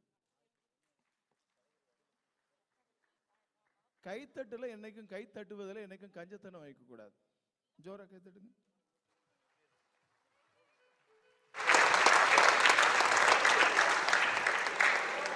உரையாற்றுதல் என்பது ஒன்று. நம்ம மட்டும் பேசிக்கிட்டு இருப்போம், நீங்களாம் மௌனசாமிகளை உட்கார்ந்து கேட்கிறீர்கள். உரையாடுதல் என்பது டூவே. நானும் பேசுவேன், நீங்களும் என்ன செய்யணும்? சத்தத்தை காணுமே. நான் கோடு போட்டா நீங்க என்ன போடணும்? புள்ளி வச்சு என்ன போடணும்? நான் தயார், நீங்க தயாரா? அரிது அரிது சத்தமா சொல்லுங்க. மற்ற ஜீவராசிகளுக்கும் மனிதர்களுக்கும் என்னதான் வேறுபாடு? மனிதர்களுக்கு 5 அறிவு. கேட்கல எனக்கு. மனிதனுக்கு, மிருகங்களுக்கு, அந்த அம்மாவுக்கு ஜோரம் கைத்தட்டு கொடுங்க. கைத்தட்டுல என்ன வைக்கக்கூடாது?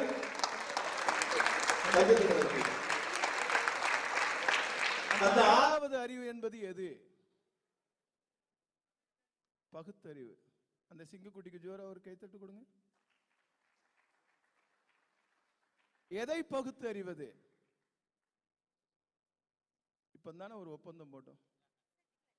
நான் எள்ளுனா நீங்க என்னதான் இருக்கணும்? சத்தத்தை காணும். எதை பகுத்தறிவது? 6வது அறிவு நன்மை தீமை. ஐயாவுக்கு ஜோரா ஒரு கைத்தட்டு கொடுங்க.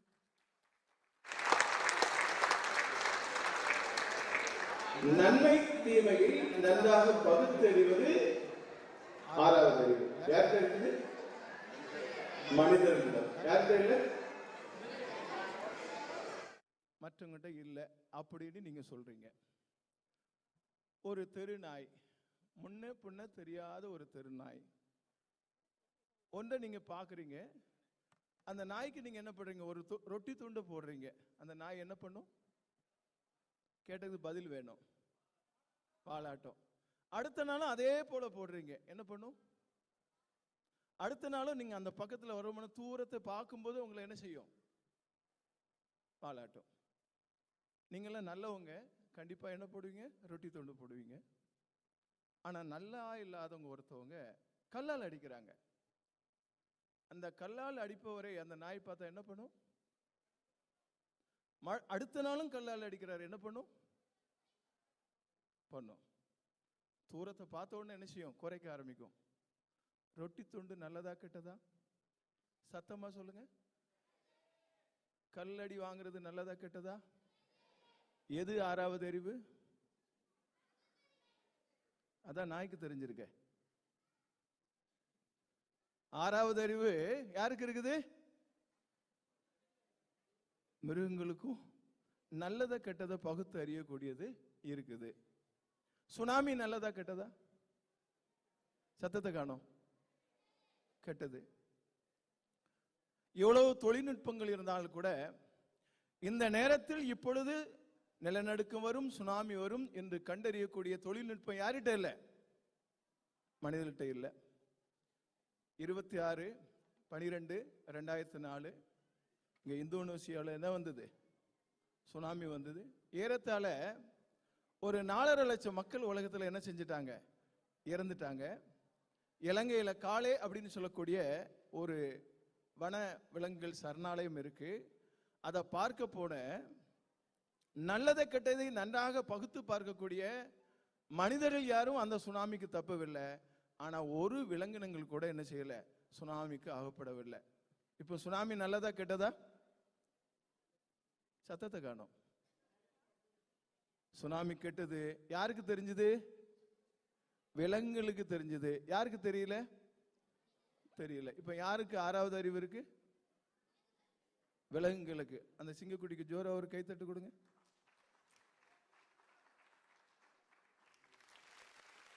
அப்ப நம்மளுடைய அவ்வை பிராட்டி சொன்னது தப்பா? அரிது அரிது. அந்த 6வது அறிவு பகுத்தறிவு இல்ல. அந்த அறிவுக்கு பேர் என்னது?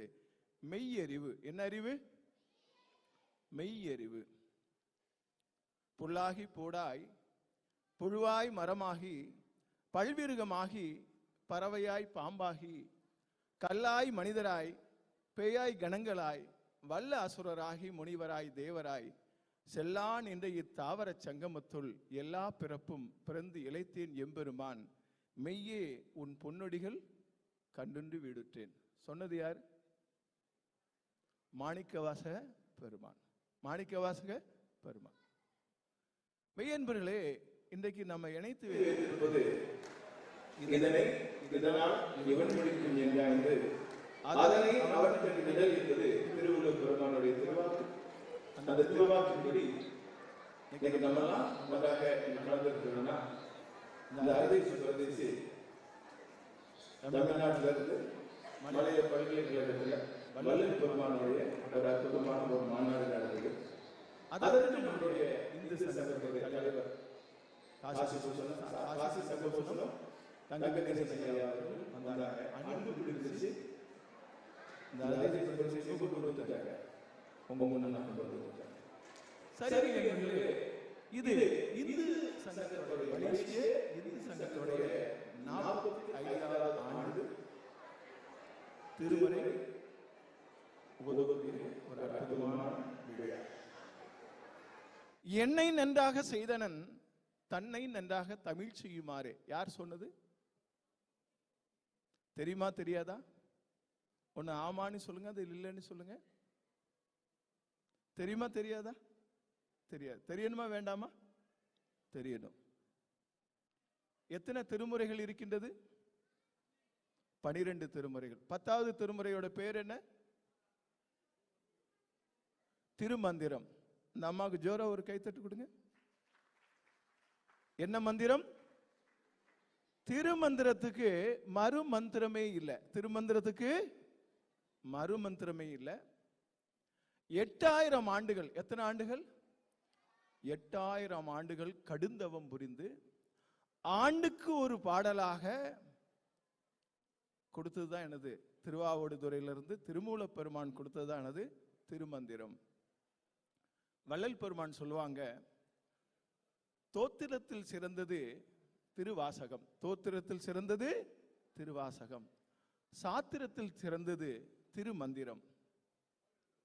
அந்த திருமந்திரத்துல தான் ஒரு மந்திரத்துல என்னை நன்றாக செய்தனன் தன்னை நன்றாக தமிழ் செய்யுமாறு அப்படின்னு சொன்னது. அப்ப இறைவனுக்கு மிக பிடித்தமான மொழி, உலக மொழிகளுக்கெல்லாம் தந்தை மொழி எந்த மொழி? சத்தத்தை காணோம். நம்மெல்லாம் யாரு? சுத்த தமிழர்களா செத்த தமிழர்களா? கேட்கல. செத்த தமிழர்களாம் கை தூக்குங்க. சுத்த தமிழர்களாம் கை தூக்குங்க. கை தூக்குனவர்களுக்கு ஜோரா ஒரு கைத்தட்டு கொடுங்க. தமிழுக்கு என்னவென்று பெயர்? தமிழுக்கு அமுது என்று பெயர். அமிர்தத்தை எடுத்தவர்களுக்கு நோய் உண்டாகுமா? உண்டாகுமா? அமிர்தத்தை உண்டவர்களுக்கு என்ன உண்டாகக்கூடாது? உடம்புல நோய்கள் உண்டாகக்கூடாது. அமிர்தத்தை உண்டவர்களுக்கு உடம்புல என்ன வரக்கூடாது? முதுமை வரக்கூடாது.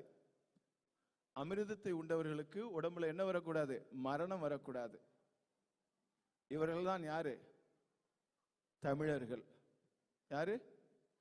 தமிழர்கள். இந்த ஞானத்தை கொடுப்பதுதான் எனது நம்மளுடைய திருமுறை, நம்மளுடைய ஞான நூல்கள்.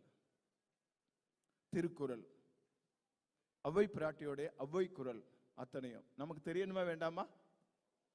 தெரியணும். 10வது திருமுறை பேர் என்ன? திருமந்திரம்.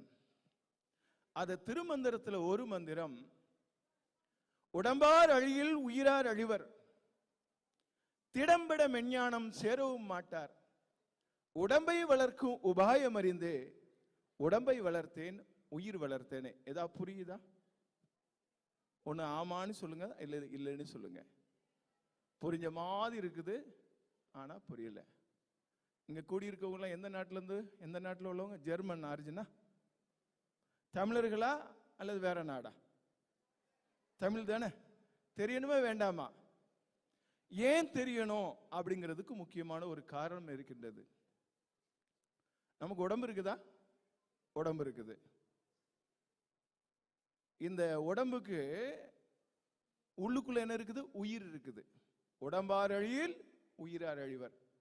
எல்லாம் அல்ல இறைவன் ஒரு அற்புதமான ஆலயமாக கொண்டு இருப்பதுதான் எனது நமது உடல். எந்த முறை சொல்லுகின்றது? திருமுறை. உடம்பினை முன்னம் இழுக்கென்றிருந்தேன், உடம்பினுக்குள்ளே உருபொருள் கண்டேன், உடம்பினுக்குள்ளே உத்தமன் கோவில் கொண்டான் என்று உடம்பினை யான் இருந்து ஓம்புகின்றேனே. இதுவரைக்கும் உடம்ப அழுக்கு அழுக்கு என்று என்ன செஞ்சுக்கிட்டு இருந்தேன்? இழுக்காக நினைத்துக்கிட்டு இருந்தேன். இந்த அழுக்கு இழுக்குன்னு நினைத்த இந்த உடம்புக்குள்ளதான் எல்லாம் அல்ல இறைவன் அப்பொழுக்கு இல்லாம என்ன செய்கிறாங்க? இறைவனாக வாழ்ந்து கொண்டிருக்கின்றான். அதனால இந்த உடம்பை என்ன செய்யற? ஒரு ஆலயமாக போற்றுகின்றேன். சொன்னது யாரு? திருமூலப் பெருமான். உள்ளம் பெருங்கோவில் ஊனுடம்பு ஆலயம், உள்ளம் பெருங்கோவில் ஊனுடம்பு ஆலயம். வள்ளல் பெருமானாருக்கு வாய் கோபுர வாசல், தெள்ளத் தெளிந்தோருக்கு சீவன் சிவலிங்கம், கள்ள புலனைந்தும் காளாமணி விளக்கு. இப்ப நம்ம உடம்பை பற்றி தெரியணுமா வேண்டாமா? ஆமாவா இல்லையா? உள்ள உயிர் இயங்கக்கூடிய சூட்சுமம் தெரியணுமா வேண்டாமா? நம்மளுடைய திருமூல பெருமான் உடம்பை வளர்க்க சொல்லி இருக்கிறாரு. கூடவே சேர்த்து எதை வளர்க்க சொல்லி இருக்கிறாரு? உயிரை வளர்க்க சொல்லி இருக்கிறாரு. எதை வளர்க்க சொல்லி இருக்கிறாரு? இப்போ உயிரை வளர்க்கிறோமா இல்லையா? நாளுக்கு நாள் உங்களுக்கு ஆயுள் கூடிக்கிட்டு இருக்குதா குறைஞ்சிக்கிட்டு இருக்குதா? உங்களுடைய ஆயுள் நாள் கூடிக்கிட்டு இருக்கா குறைஞ்சிக்கிட்டு இருக்குதா? குறையுது. அப்ப நம்ம என்ன உயிரை வளர்க்கவில்லை, எதை வளர்க்கிறோம்? வயிறை வளர்க்கின்றோம். எதை வளர்க்கின்றோம்? ஆத்துக்குள்ள போட்டாலும் என்ன செய்யணும்? அளந்து போடணும். இதுவரைக்கும் உங்க தொப்பையில போட்டதுக்கு அளவு இருக்குதா? எத்தனை மூட்டை அரிசியை உள்ள போட்டிருப்பீங்க? எத்தனை மூட்டை அரிசியை உள்ள போட போறீங்க? அப்படி போட்டு போட்டு உயிரை வளர்ப்பதற்கு பதிலாக எதை வளர்க்கின்றோம்? நாம உடம்பை வளர்க்கின்றோம். ஆணை வரும் பின்னே மணி ஓசை வரும் பின்னே, மரணம் வரும் பின்னே, நோய்கள் வரும் முன்னே, நோய்கள் வரும் பின்னே, தொப்பை வரும் முன்னே. யாரெல்லாம் தொப்பையை வஞ்சம் இல்லாம வளர்த்து வச்சிருக்காங்களோ அவங்கெல்லாம் எதுக்கு அழைப்புதல் கொடுத்துக்கிட்டு இருக்கிறாங்க? நோய்களுக்கு. அதனால இன்னையில இருந்து தொப்பைக்கு உங்களுடைய மொழியில சொல்ல போனா தடா போடணும். என்ன போடணும்? தொப்பைக்கு என்ன போடணும்? போடலாமா வேண்டாமா? ஏன்னா அந்த உடம்பு என்னது? இறைவன் வசிக்கக்கூடிய ஆலயம். திருமந்திரத்துக்கு மறுமந்திரமே இல்லை. தமிழ் மொழிக்கு என்னன்னு பேரு? அமுதுன்னு பேரு. அந்த அமுதத்தை எடுத்தவங்களுக்கு என்ன கிடையாது? நோய்கள் கிடையாது, முதுமை கிடையாது, மரணம் கிடையாது. இந்த அற்புதமான ஒரு வாழ்வியல் நெறியை நாம் நம்மளுடைய வாழ்க்கையில் கொண்டு ஒழுக வேண்டும் என்றால் முதல்ல நமக்கு என்ன மொழி தெரிஞ்சிருக்கணும்? தமிழ் மொழி தெரிஞ்சிருக்கணும். திருமறைகள் நமக்கு என்ன செஞ்சிருக்கணும்? தெரிஞ்சிருக்கணும். இப்போ நம்மளுடைய இந்து சங்கத்தோடைய துணைத் தலைவர் ஐயா மிக அருமையாக சொன்னார்கள். ஏறத்தாழ 4.5 லட்சம், எத்தனை லட்சம்? 4.5 லட்சம் மக்களுக்கு நம்மளுடைய இந்து சங்கம் என்ன கொடுத்திருக்கு? திருமறைகளை கற்றுக் கொடுத்திருக்கு. ஆனா கற்க கசடர கற்பவை, இது சொல்லிட்டு இந்த காதுல வாங்கி இந்த காதுல விட்டுலாமா? நாம் வையத்து என்ன செய்யணும்? வாழ்வாங்கு வாழ வேண்டும். என்ன வாழணும்? வாழ்வாங்கு வாழ வேண்டும். வையத்து வாழ்வாங்கு வாழ்பவன் வானுரையும். ஏன்னா அமிர்தத்தை எடுத்தவர்கள் தெய்வத்தன்மையை அடைவார்கள். அமிர்தத்தை எடுத்தவர்கள் தெய்வத்தன்மையை அடைவார்கள். ஆலயம் தொழுவது சாலவும் நன்று. கோயில் இல்லாத ஊரில், ஆமா நம்ம சொன்னது என்ன மொழி? தமிழ் மொழி. அந்த ஆலயம் தொழுவது என்பது ஆலயத்தில் சென்று தொழுவது. ஆலயத்தில் சென்று தொழுதாலும் கூட உங்களுடைய ஆன்ம லயப்பட்டு தொழுவது. எது லயப்பட்டு தொழுவது? உங்களுடைய ஆன்மா என்ன செய்யணும்? கோயிலுக்கு போன பிறகும் வீட்டை நினைச்சுக்கிட்டு இருந்தாலோ அல்லது வேற எந்த பொருளை நினைச்சாலும் நம்ம எங்க இல்லை? கோவில்ல இல்லை. ஆனா அதை தான் வள்ளல் பெருமான் சொல்றாரு, ஒருமையுடன் எனது திருமலரடி நினைக்கின்ற உத்தமர்தம் உறவு வேண்டும் அப்படின்னாரு. நம்ம மனசு ஒருமையா இருக்குமா அல்லது பல வகையான சிந்தனையா இருக்குமா? பல வகையான சிந்தனையா இருக்கக்கூடாதுங்கிறதுக்கு தான் நம்மளோட தமிழ் ஞானம் என்ன சொல்லுது? ஒருமையுடன் நினது திருமலரடி நினைக்கின்ற உத்தமர்களாக நாம் வாழணும். ஏன் இந்த ஒருமையில நிலைக்கணும் அப்படின்னு கேட்டீங்கன்னா, நோயற்ற வாழ்வே, சத்தமா சொல்லுங்க, எவ்வளவு பணங்கள் இருக்கலாம், எவ்வளவு அதிகாரம் இருக்கலாம், எவ்வளவு அறிவு இருக்கலாம், ஆனா உடம்புல நோய் வந்தாச்சுன்னா என்ன செய்ய முடியாது? ஒண்ணுமே செய்ய முடியாது. நம்மளோட தமிழ் ஞானம் சொல்லுது, அஞ்சனம் போல் உடல் ஐயரும் மந்தியில் வஞ்சக வாதமரு மத்தியானத்தில் செஞ்சிறு காலை சேதிடில் பெத்தரும் நஞ்சு அற சொன்னோம் நரை திரை நாசமே. ஏதாவது புரியுதா? புரிஞ்ச மாதிரி இருக்குது, ஆனா என்ன செய்யல? புரியல. அதுக்கு என்ன படிக்கணும்? நம்ம தமிழை கற்றுக்கொள்ள வேண்டும். அஞ்சனம் என்ன தெரியுமா?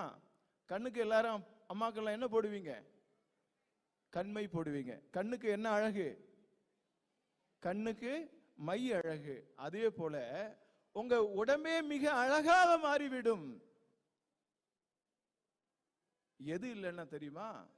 உங்களுடைய உடம்புல சளி அப்படின்னு சொல்லக்கூடிய சனி இல்லைன்னா. ஏறத்தாழ ஒரு 3 ஆண்டுகாலமாக உலகத்தையே கிடுகிடுன்னு நடுங்க வைத்தது எது? கோவிட்-19. அந்த குழந்தைக்கு ஜோரா ஒரு கைத்தட்டு கொடுங்கய்யா. கோவிட்-19 கடைசியில் எப்பொழுது அந்த இறப்பு வரும்? எது வந்தா இறப்பு வரும்? சளி வந்தா. கண்டத்துல கபம் என்பது காலன் என்று சொல்லுவாங்க. கண்டத்துல கபம் என்பது காலன் என்று சொல்லுவாங்க.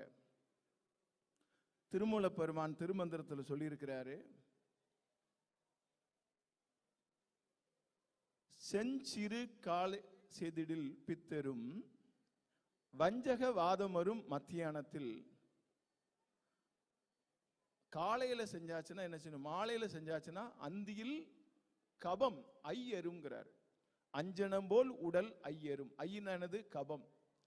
உங்க உடம்புல ஒரு 24 நிமிடம் உங்க மனதை பெற்றதாய்தென்னை மகமறந்தாலும் பிள்ளையை பெரும் தாய் மறந்தாலும் உற்ற தேகத்தை உயிர் மறந்தாலும் உயிரை மேவிய உடல் மறந்தாலும் நற்றவத்தவர் உள்ளிருந்தோங்கும் நம சிவாயத்தை நான் மறவேனே.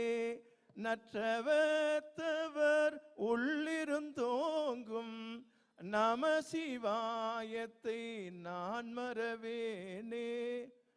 காலையில ஒரு 24 நிமிடம். எத்தனை நிமிடம்? 24 நிமிடம் சிவாய நம என்று சொல்லுபவருக்கு அபாயம் ஒரு நாளும் இல்லவே இல்லை. இது அவை பாட்டியுடைய திருவாக்கு. அந்த திருவாக்கின்படி ஒரு 24 மணி நேரம் பஞ்சாட்சத்திரம் மகாமந்திரத்தையும் நம்ம ஓதுனாச்சுன்னா மனசு என்னப்படும்? ஒருமுகப்படும். ஒருமுகப்பட்டாச்சுன்னா நம்ம உடம்பு என்பது மண் தத்துவம். உடம்பு என்ன தத்துவம்? மொத்தம் எத்தனை பஞ்சபூதங்கள் இருக்குது? 5 பஞ்சபூதங்கள் இருக்கு. அதுல உடம்பு என்னது? மண் தத்துவம். நம்மளுடைய உயிர் என்பது என்னது? விண் தத்துவம், ஆகாயம். மண்ணுக்கும் விண்ணுக்கும் இடையில எத்தனை பூதங்கள் இருக்குது? 3. காற்று, நெருப்பு, நீர். இந்த காற்று தான் நம்ம உடம்புல வாத நாடியாக ஓடிக்கிட்டு இருக்கு. என்ன நாடியா ஓடிக்கிட்டு இருக்குது? வாத நாடியாக ஓடிக்கிட்டு இருக்குது. நெருப்பு தான் நம்ம உடம்புல பித்த நாடியாக ஓடிக்கிட்டு இருக்குது. நீர் தான் நம்மளுடைய உடம்புல கப நாடியாக ஓடிக்கிட்டு இருக்குது. இந்த வாதம், பித்தம், கபம் மூன்றும் சீராக இயங்கினால் மிகினும் குறையினும் நோய் செய்யும் நூலோர் வழிமுதலாகி எண்ணிய மூன்றுங்கிறாங்க. இந்த 3 நாடிகளும் சிறப்புற இயங்கினால் உடம்பும் உயிரும் என்ன செஞ்சுட்டு இருக்கோம்? பையத்து வாழ்வாங்கு வாழ்ந்துகிட்டு இருக்கோம். அல்லாத பட்சத்தில் அங்க என்ன நடக்குன்னா, இந்த உடம்புக்கு 4448 நோய். எத்தனை நோய்? சத்தமா சொல்லுங்க. இன்றைய விஞ்ஞானம் கண்டுபிடித்த நோய்களும் இதுல அடக்கும். இன்றைய விஞ்ஞானம் கண்டுபிடித்து பெயரிடப்படாத நோய்களும் இதுல அடக்கும். நம்மளுடைய தமிழ் திருமுறையில் உள்ள அற்புதமாகிய திருமுறைகளை கற்றுக்கொண்டு அதோடைய வாழ்வியல் ரகசியங்களை நாம் புரிந்து கொண்டு வாழ்ந்து நம் 24 நிமிடம் அதிகாலை பொழுதுல ஒரு 24 நிமிடம் சிவ சிந்தையுடன், என்ன சிந்தையுடன்? சிவ சிந்தையுடன் இருந்தா நமக்கு என்ன வராது தெரியுமா? பித்த சம்பந்தப்பட்ட நோய்கள் எல்லாம் வராது. என்ன வராது? பித்த சம்பந்தப்பட்ட நோய்கள் எல்லாம் நமக்கு வரவே வராது. பித்த சம்பந்தப்பட்ட நோய்கள்லாம் என்னன்னு தெரியுமா? கேஸ்ட்ரிக் ப்ராப்ளம், அசிடிட்டி, என்னது all kind of cancer, ulcer, fatty liver, liver cirrhosis, கண் பார்வை குறைபாடு, eyesight problem, hair fall, white hair, அப்புறம் என்னது ஸ்ட்ரெஸ்ஸு, டென்ஷன், இது எல்லாத்துக்கும் ஒரே ஒரு ஃபுல் ஸ்டாப் வச்சிடலாம். என்ன செஞ்சா? அதிகாலை பொழுதுல நம்ம என்ன செய்யணும்? ஒரு 24 நிமிடங்கள் என்ன செய்யணும்? சிவாய நம, சிவாய நம, சிவாய நம என்று சிந்திப்பாருக்கு அபாயம் ஒரு நாளும் இல்லவே இல்லை. அப்போ இந்த பஞ்சாட்சர மந்திரத்தையும் அருட்பெருஞ்சோதி அருட்பெருஞ்சோதி தனிப்பெருங்கருணை அருட்பெருஞ்சோதி இந்த மகா மந்திரத்தையும் ஓதுவது யாருக்காக ஓதுறோம்? முதல்ல என்ன செய்யணும்? நம்ம உடம்பு நோய் இல்லாம இருக்கணும். மருந்தன வேண்டாவாம் யாக்கைக்கு அப்படிங்கிறாங்க. யாரு? திருவள்ளுவர் பெருமான். அந்த திருவள்ளுவர் பெருமான் சொன்ன திருக்குறள்ல உள்ள அத்தனை வாழ்வியல் ரகசியங்களை நம்ம என்ன செய்யணும்? வாழ்வியல்ல கொண்டு ஒழுக வேண்டும். இப்ப பாருங்க, முட்டு வலி இல்லாதவங்க இருக்கீங்களா? கால்வலி கைவலி இல்லாதவங்க இருக்கீங்களா? ஏன்னா இது வாத சம்பந்தத்தோட நோய். வாத நோய்கள். என்ன நோய்கள்? வாத நோய்கள். மதியானம் உடம்புல உயிர் வாழ்வதற்காக என்ன எடுக்கிறோம்? உணவு எடுக்கிறோம். உணவு எடுக்கிறோம் தானே? உண்டி கொடுத்தோர் உயிர் கொடுத்தோர் சொல்றோம். உணவு எடுக்கிறோம். ஆனா உடம்புக்கு உணவு எடுக்கிறோம். ஆனா உயிருக்கு உணவு வேணுமா வேண்டாமா? உயிருக்கு உணவு வேணும்னா என்ன செய்யணும்? நமக்கு ஒன்றே ஒன்றுதான். என்னது? மனதை சிவ சிந்தையுடன் வைத்துக் கொள்ள வேண்டும். என்ன சிந்தையுடன்? உணவு உண்பதற்கு முன்பாக ஒரு 24 நிமிஷம் 24 நிமிடம் என்ன செய்யணும்? மனதை எண்ணமற்ற மோன நிலையில ஒருமை நிலையில வச்சிருந்தா கால்வலி கைவலி பக்கவாதம் முடக்குவாதம் என்ன வாதம் 84 வாதங்கள் இருக்குது. அத்தனை வாதத்துக்கும் என்ன செய்யலாம்? ஒரு முற்றுப்புள்ளி வச்சு அத்தனை நோய்களும் துண்டா காணும் துணியை காணன்னு என்ன செய்யலாம்? ஓட வைக்கலாம். என்னையிலிருந்து? சத்தத்தை காணுமே. என்னையிலிருந்து? எப்போது இருந்து? அந்த சிங்கக்குட்டிகள்லாம் கை தூக்கும் பார்ப்போம். கை தூக்கணுங்களுக்குலாம் ஜோரா ஒரு கைத்தட்டு கொடுங்க. நீங்கள்லாம் தாத்தாக்கள், நம்மளுடைய ஞான தாத்தாக்களுக்கு தப்பாத பேர் சொல்லும் பேரர்களாக மாறிவிட்டீர்கள். ஏன்னா இந்த உடம்புல சார்புணர்ந்து சார்புகிட ஒழுகின் மற்றளித்து சார்தரா சார்தரு நோய். இந்த உடம்பு உள்ளுக்குள்ள இறை சார்பை உணர்ந்து அந்த இறைத்தன்மையோடு சார்ந்திருந்தா உடம்பை பிணித்து வைக்கக்கூடிய பிணி என்ன செய்யாது? வாழ்க்கையில அறவே கிடையாது. அந்த நோயற்ற வாழ்வை தான் நமது திருமுறைகள் நமக்கு என்ன செய்யுது? வாழ்வியல் ஒழுக்கங்களாக, வாழ்வே தவமாக, வாழ்வே உணர்வாக நமக்கு கற்றுக் கொடுக்குது. அப்போ நம்மளுடைய இந்து சங்கம் எத்தனை லட்சம் இருக்கு? 45 ஆண்டுகள்ல எத்தனை லட்சம் இருக்கு? 4.5 லட்சம் இருக்கு. திருமுறைகள் கற்றுக்கிட்டுனா இந்த இந்து சங்கத்துக்கு நம்ம என்ன செய்யணும்?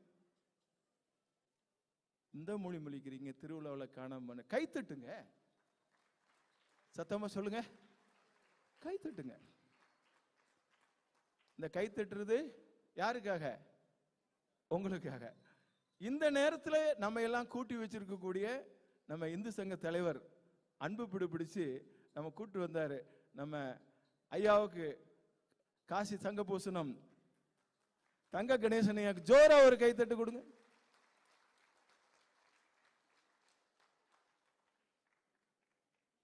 நீங்க மரிமக்கான்னு சொல்றதுக்கு முன்னால என்ன செய்யணும்? நீங்க எல்லாத்தையும் கூப்பிடுறீங்கல்ல, யான் பெற்ற இன்பம் பெருகை வையகம், அப்படிதானே இல்லையா? வான் பற்றி நின்ற மறைபொருள் சொல்லிடும், ஊன் பற்றி நின்ற உணர்வு ஒரு மந்திரம், தான் பற்ற தலைப்படுமாமே. இருக்கா இல்லையா? அந்த உணவை எடுப்பதற்கு முன்பாக நீங்க என்ன செய்யணும்? அந்த உணவை நமக்கு கொடுத்த எல்லாம் அல்ல சிவபரம்பொருளை நம்ம என்ன செய்யணும்? சிந்திக்க வேண்டும். யாருக்காக? நமக்காக. நமக்காக இல்லையா? நமக்காக, எனக்காகவா? இந்த நமக்காகங்கிறது ஒரு பெரிய டேஞ்சர் பாயிண்ட் இருக்கு. என்ன அப்படின்னு கேட்டீங்கன்னா, ஒரு 4 பேர் சப்பரத்தை தூக்கிட்டு போனாங்க. எதை தூக்கிட்டு போனாங்க? சப்பரம்னா தெரியுமா தெரியாதா? தெரியுமா தெரியாதா? தெரியாது. ஒன்னு ஆமான்னு சொல்லுங்க, அது இல்லைன்னு சொல்லுங்க. தெரியாது. தெரியணுமா வேண்டாமா? மனிதனை உயிரோடு கொண்டு போயாச்சுன்னா அதுக்கு பேரு பல்லக்கு. மனிதனை வச்சு உயிரோடு தூக்கிட்டு போனா அதுக்கு பேர் என்னது? பல்லக்கு. இறந்த பிறகு தூக்கிட்டு போனா அதுக்கு பேர் என்னது? பாடை. அதே போல தெய்வத்தை வச்சு கொண்டு போனா அதுக்கு பேர் என்னது? சப்பரம். இந்த சப்பரத்தை 4 பேர் தூக்குனாங்க. சப்பரத்தை தூக்குறது நல்லதா கெட்டதா? புண்ணியமா பாவமா? புண்ணியம். கூட ஒரு 6 பேர் என்ன செஞ்சாங்க? நாங்களும் தூக்குறோம், எங்களுக்கு இந்த புண்ணியத்துல பங்கு கொடுங்க அப்படின்னாங்க. திடீர்னு பாத்தீங்க ஒருத்தர் வித்தியாசமா நினைச்சார். 9 பேர் தூக்குறாங்க, நம்ம தூக்குற மாதிரி தூக்குவோம், ஆனா தூக்க மாட்டோம் அப்படின்னு ஒருத்தர் நினைச்சாரு. திடீர்னு சப்பரம் பொத்துன்னு கீழே விழுந்தது. என்ன காரணம் தெரியுமா? 10 பேரும் அப்படின்னு நினைச்சிருக்காங்க. அதுபோல இந்த நமக்குங்கிறதுல ஒரு பெரிய என்னது குளறுபடி. அவரு செய்வாருன்னு இவரு விட்டுருவாரு, இவரு செய்வாருன்னு அவரு விட்டுருவாரு. ஆனா எனக்குன்னு சொல்லி பாருங்க, என்ன ஆகும்? ஏனென்றா இந்த உலகத்தை நன்றாக வைக்க வேண்டும் என்றால் முதல்ல நீங்க என்ன செய்யணும்? நன்றாக இருக்க வேண்டும். நல்லதோர் வீணை செய்தே அதை நலங்கட புழுதியில் எரிதல் நன்றோ, சொல்லடி சிவசக்தி சுடர்மிகும் அறிவுடன் இணைப்படைத்தாய், வல்லமை தாராயோ இந்த மாநிலம் பயனுற வாழ்வதற்கு. இந்த உலகத்திலே மூத்த இனம் என்ன இனம்? சத்தமா சொல்லுங்க. என்ன மொழி? அப்ப நம்மெல்லாம் என்ன செய்யணும்? நெஞ்ச நிமித்துக்கிட்டு என்ன செய்யணும்? உலகத்துக்கே மூத்த மொழி தந்தை மொழி, எம்பெருமான் சிவபெருமானால அருளப்பட்ட மொழி. என்ன மொழி?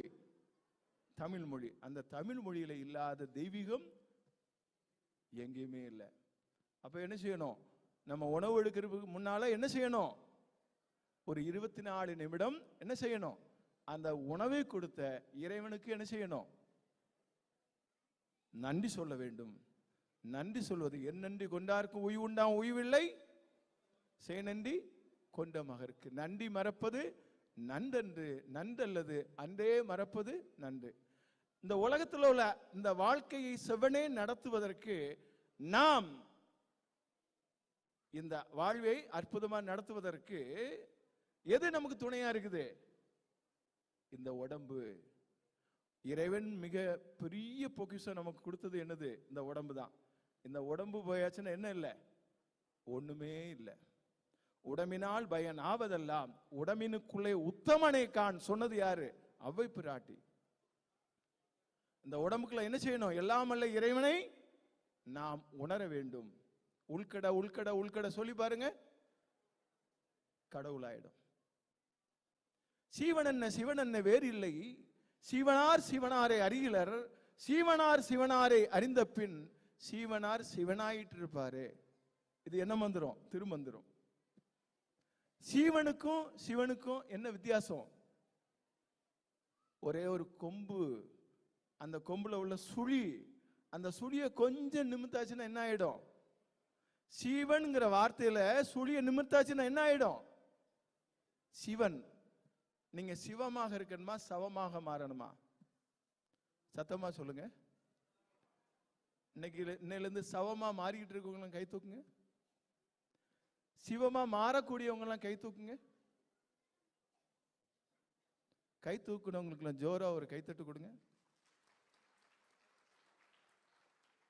மெய்யன்பர்களே, வள்ளல் பெருமான் சொல்றாரு, சிவமே பொருள் என்று தேற்றி என்னை சிவவெளிக்கேறிடும் சிகரத்தில் ஏற்றி சிவமாக்கி கொண்டது பாரீர் திரு சிற்றம்பலத்தே திருநட ஜோதி ஜோதி ஜோதி ஜோதி சுத்த ஜோதி சிவ ஜோதி ஜோதி ஜோதி ஜோதி ஜோதி ஜோதி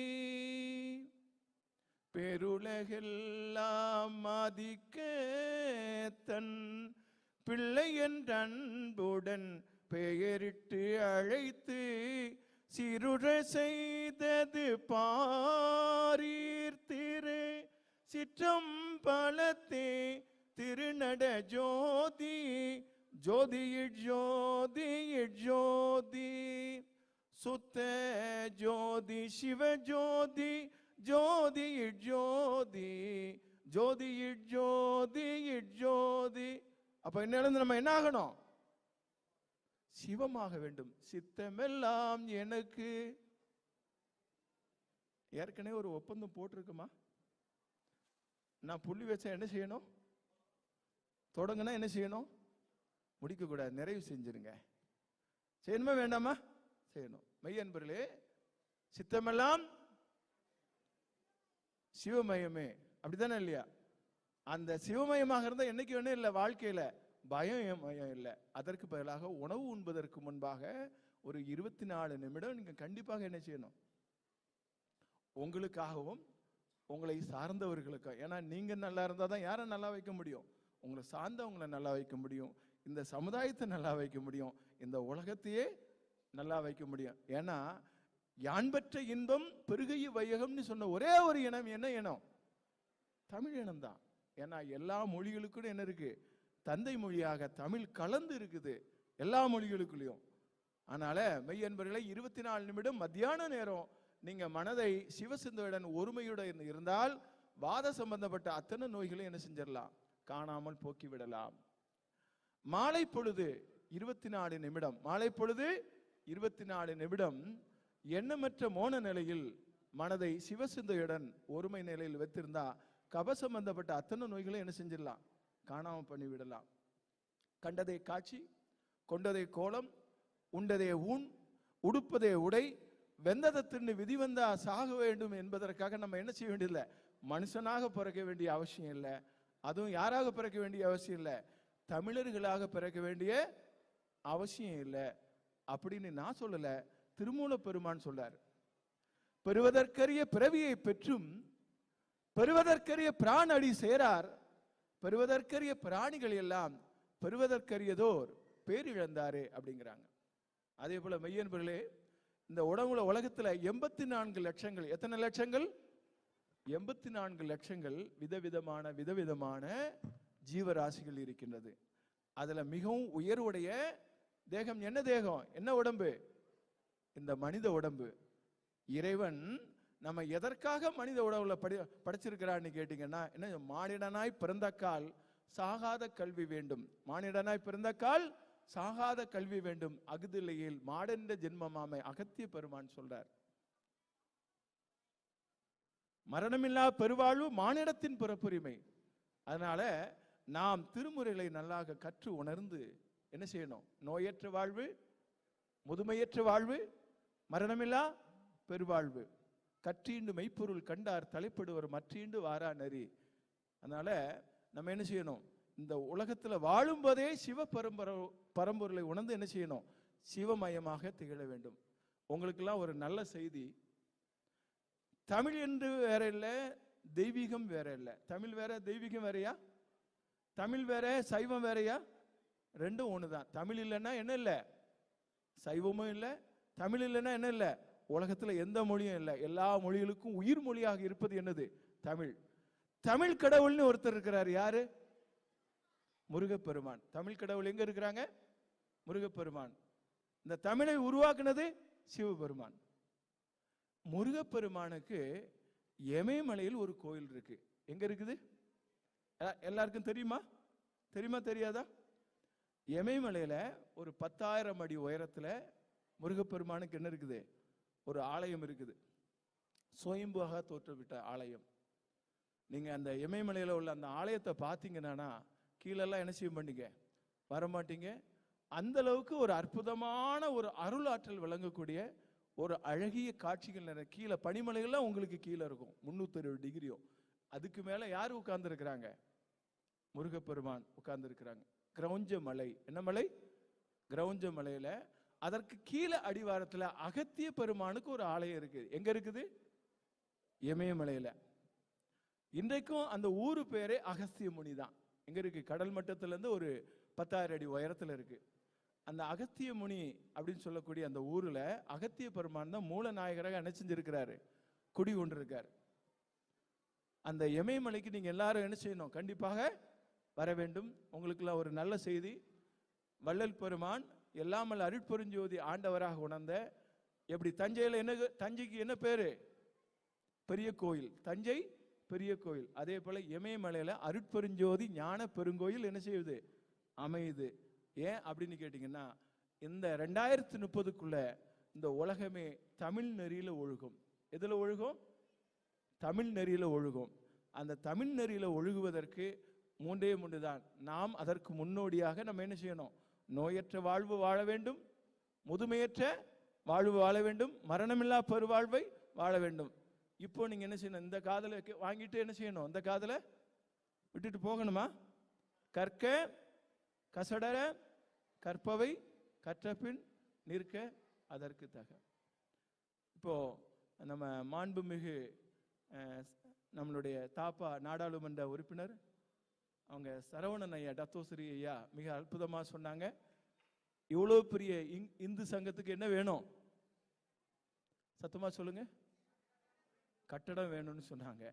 அது வள்ளல் பெருமான் அருளால, எல்லாமல்ல அருட்பெருஞ்சோதி ஆண்டவர் சிவபெரும்பொருளுடைய அருளால சீக்கிரம் அது என்ன செய்யும், நல்ல விதமா நடக்கிறதுக்கு கண்டிப்பாக நாம் வேண்டும். அதற்கு ஒன்றுபட்டால், சத்தமா சொல்லுங்க, ஒற்றுமை இல்லையேல் அனைவருக்கும் தாழ்வு. அதனால நம்ம வாழ்வதற்கு தான் வர வேண்டும். அதற்கு தமிழை நம்ம குழந்தைகளுக்கு என்ன செய்யணும், கற்றுக் கொடுக்க வேண்டும். ஏன்னா தமிழ் மொழியில இல்லாத ரகசியங்கள் கிடையாது. ஆரவாரத்தையும் இடம்பத்தையும் மயக்கத்தையும் உண்டு பண்ணக்கூடிய எத்தனையோ மொழிகளுக்கு சாகா கல்வியை லகுவில் அறிவிக்க வந்த மொழி தமிழ் மொழி. அந்த மொழி விளங்கக்கூடிய இடத்தில் என்னை பிறப்பிக்க அருட்பெருஞ்சோதி ஆண்டவரே உமக்கு அனந்தகோடி வந்தனங்கிறார் வள்ளல் பெருமான். அதே போல மெய்யன்பர்களே, நாம் என்ன செய்யணும், தூய தமிழ்ல நாம் ஒருவருக்கொருவர் என்ன செய்யணும், பேச வேண்டும். தூய தமிழை யாருக்கு கற்றுக் கொடுக்க வேணும்? நம்ம குழந்தைகளுக்கு, அடுத்த தலைமுறை கற்றுக் கொடுத்ததோடு இல்லாம என்ன செய்யணும், மரணமில்லா பெருவாழ்வு, நோயற்ற பெருவாழ்வு, முதுமையற்ற பெருவாழ்வு. அதுதான் என்னது, திருமந்திரம் சொல்லுது. திருமந்திரத்தில் ஒரு மந்திரம், மேலை அண்ணாவில் விரைந்திரு காலிடில் காலனும் இல்லை கதவும் திறந்திடும், ஞாலம் அறிய நரை திரை மாறிடும் பாலனுமாவான் பரானந்தி ஆணையே அப்படிங்கிறாங்க. எல்லாமல்ல இறைவனை, இறைத்தன்மையை உங்களுக்குள்ள உள்ளுக்குள்ள தியானித்து உங்களுடைய உச்சியில உணர்ந்து கொண்டா உங்களுக்கு என்ன கிடையாது, காலனும் கிடையாது, நோய்களும் கிடையாது, முதுமையும் கிடையாது. மண்ணில் நல்ல வண்ணம் வாழலாம் வாழலாம் வாழலாம் என்று இன்னையிலிருந்து அந்த தமிழுங்கிற அமுத மொழியை முற்றும் கற்று உணர்ந்து உங்களுடைய அடுத்த தலைமுறைக்கு கடத்துவீங்களா?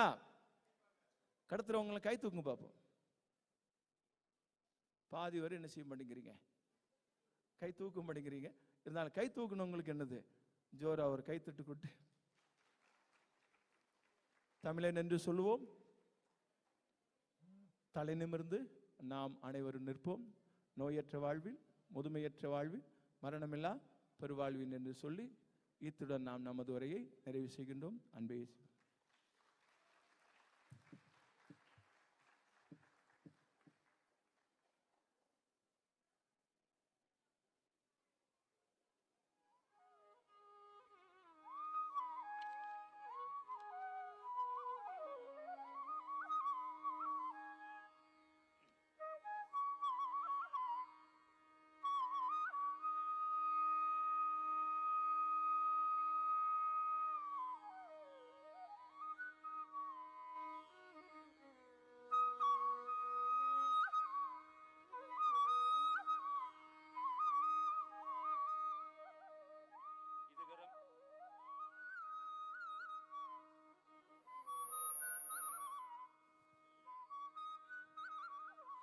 இதுகரம் நமக்காக ஒரு பேருரை சமய சொற்பொழிவு என்று கூட சொல்லலாம் ஆற்றியவர் தமிழகத்தைச் சேர்ந்த ஞானாலய வள்ளலார் கோட்டம் இமயஜோதி சுவாமி திருஞானந்தா அவர்களுக்கு மனமார்ந்த நன்றி கலந்த வணக்கத்தையும் வாழ்த்துக்களையும் சொல்லிக்கொண்டு ஒரு பலத்த கரவொலி கொடுங்க அவருக்கு.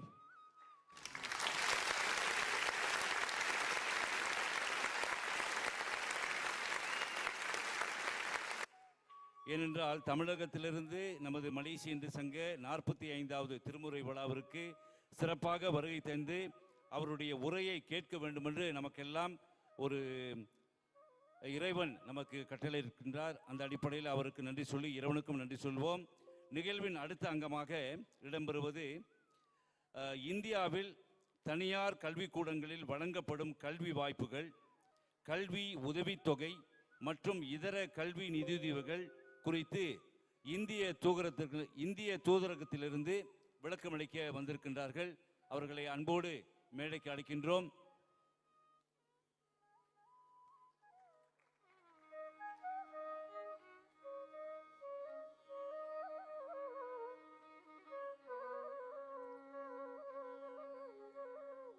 நமது மலேசிய மண்ணில் பயில்கின்ற மாணவர்களுக்கு இந்தியாவில் கல்வி மேற்கொள்வதற்கு என்னென்ன வாய்ப்புகள் இருக்கின்றது என்பதை இப்பொழுது அவர்கள் நமக்காக விளக்கமளிக்க இருக்கின்றார்கள்.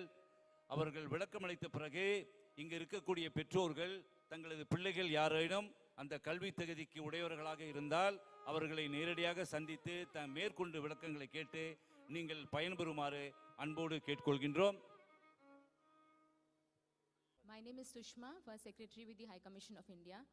Today, me and my team from the High Commission, accompanying me are Mr. Naman Garg and Mr. Mayappan. Now, let me just very briefly tell you why we are here and how this originated.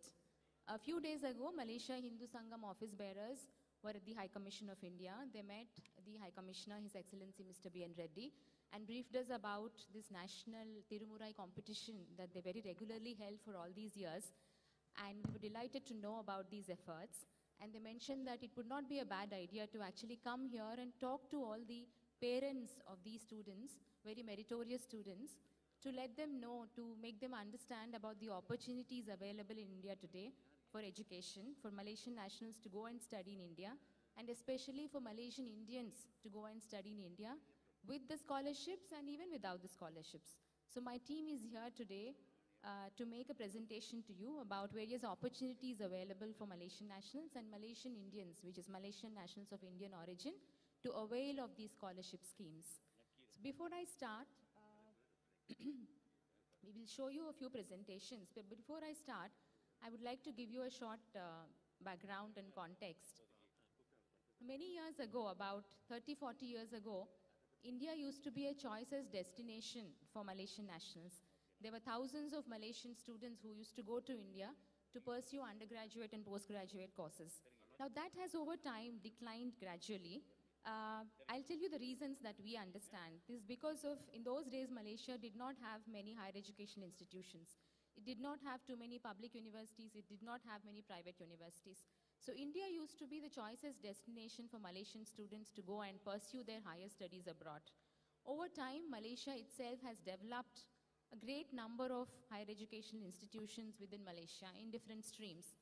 And as you all know, about 5-6 years ago, when the national entrance exam, that is NEET for medical education, had become compulsory, it became a big obstacle for Malaysian nationals to go and study medicine in India.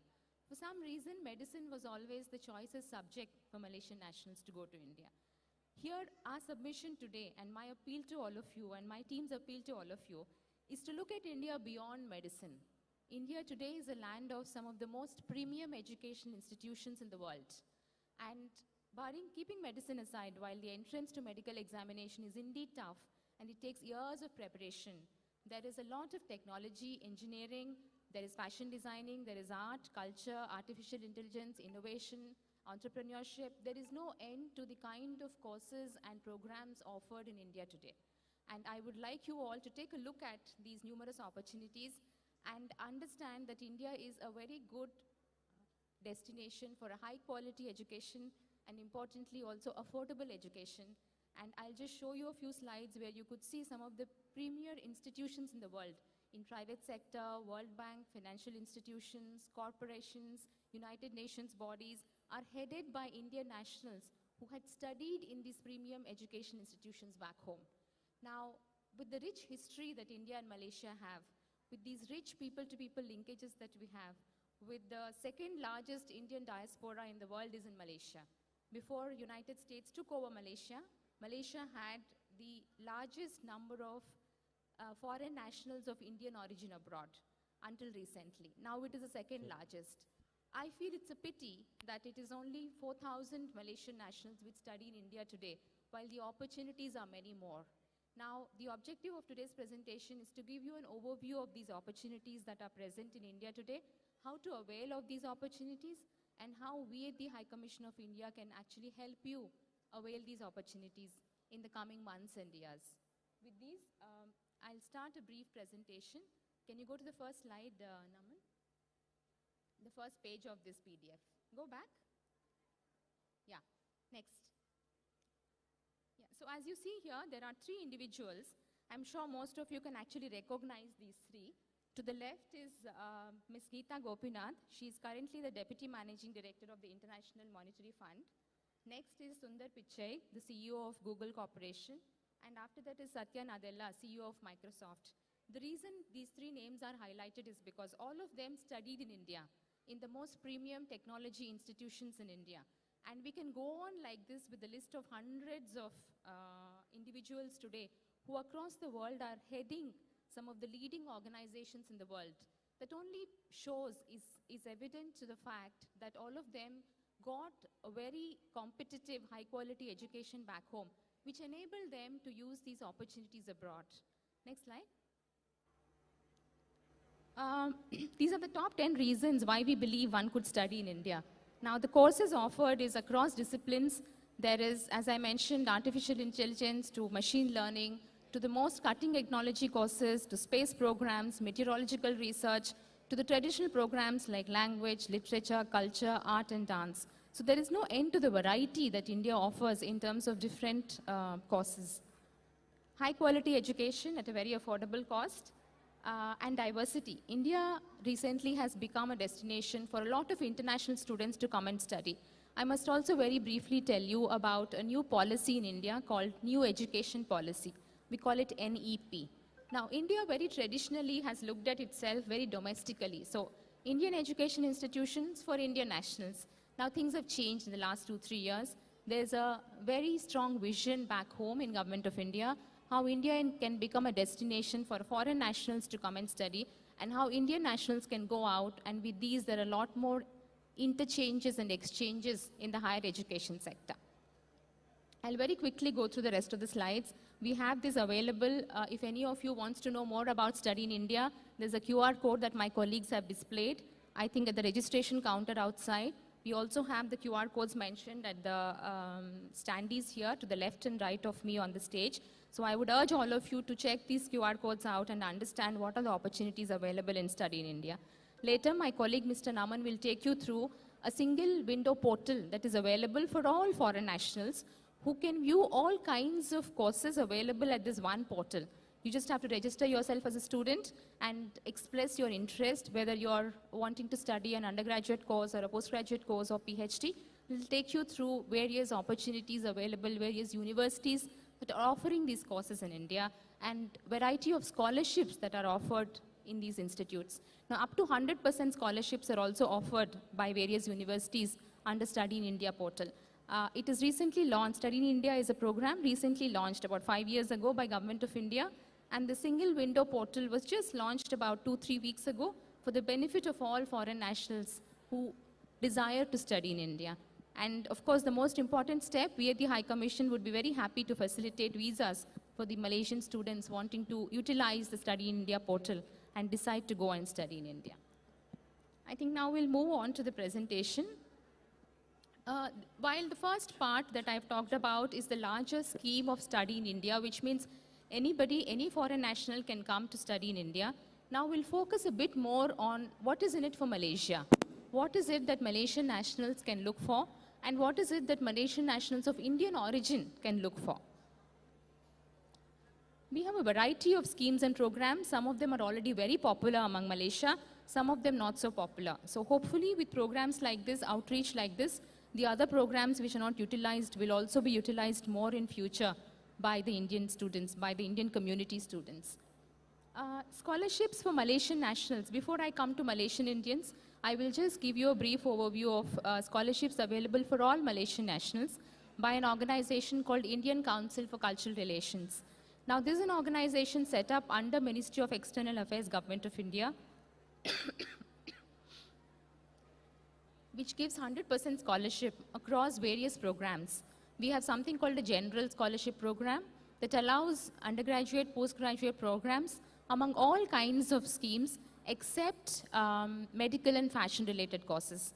There is something called cultural education program that again offers full scholarship, that is 100% scholarship, and for undergraduate, postgraduate programs across all streams except dance, music, and fashion and medical related courses.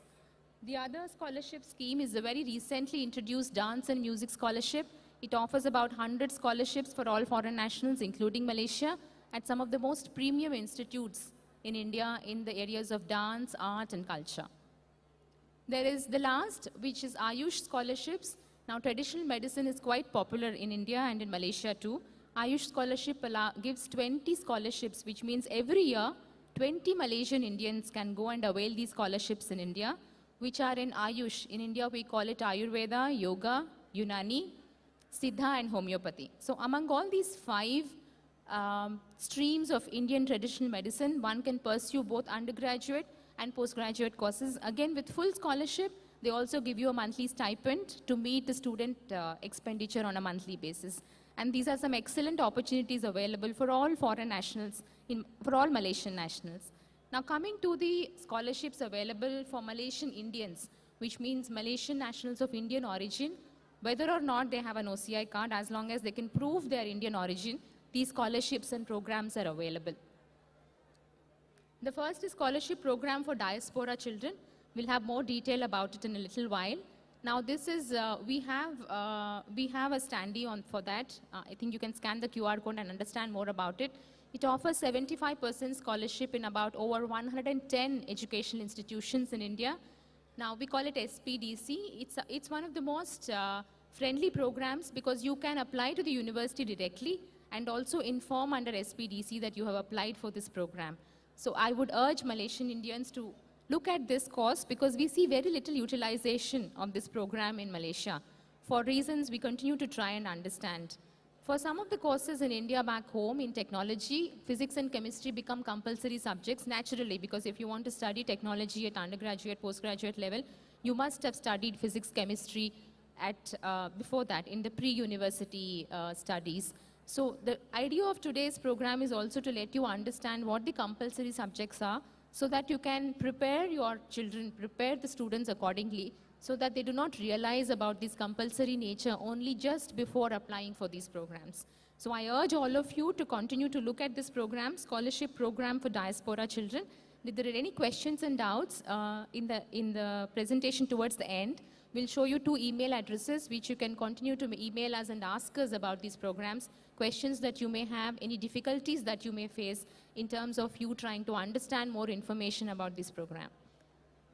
The next is Know India program. I'm very pleased to say that Know India program is extremely popular among Malaysian Indians. We always receive numerous applications for every Know India program. It was an initiative by Government of India, again fully funded by Government of India. Their airfare, the stay, their entire exposure visit is fully funded by Government of India. There is no expenditure except a minimal 10% of the airfare which is borne by the individual. Now this is aimed at Indian origin communities, Indian origin youth who have moved out of India clearly many years ago, for them to reconnect with their roots back home. Now, your children here, I'm sure you're doing so much to connect them with their roots, culture and heritage. Know India program is an effort by Government of India to provide this opportunity 3 or 4 times in a year to many foreign nationals of Indian origin to go back to India. They spend 3 full weeks in India, 2 weeks in Delhi and 1 week in an Indian state. They interact with the legislators, parliamentarians, they go to some of the cutting-edge research institutions, they go to training institutions, they go to places of tourist interest. So it is a very wide, well-rounded exposure visit. As I said, it's fully funded. It is very popular in Malaysia. We have so far had about 67 Know India programs and over 120 Malaysian nationals have utilized this program so far. Next is something called Indian Scholarship and Trust Fund. It is a scholarship program run by the High Commission of India locally through the monies that were given by Government of India many years ago. Again, this is a one-time financial assistance given to Malaysian Indians who are pursuing their undergraduate courses here in Malaysia.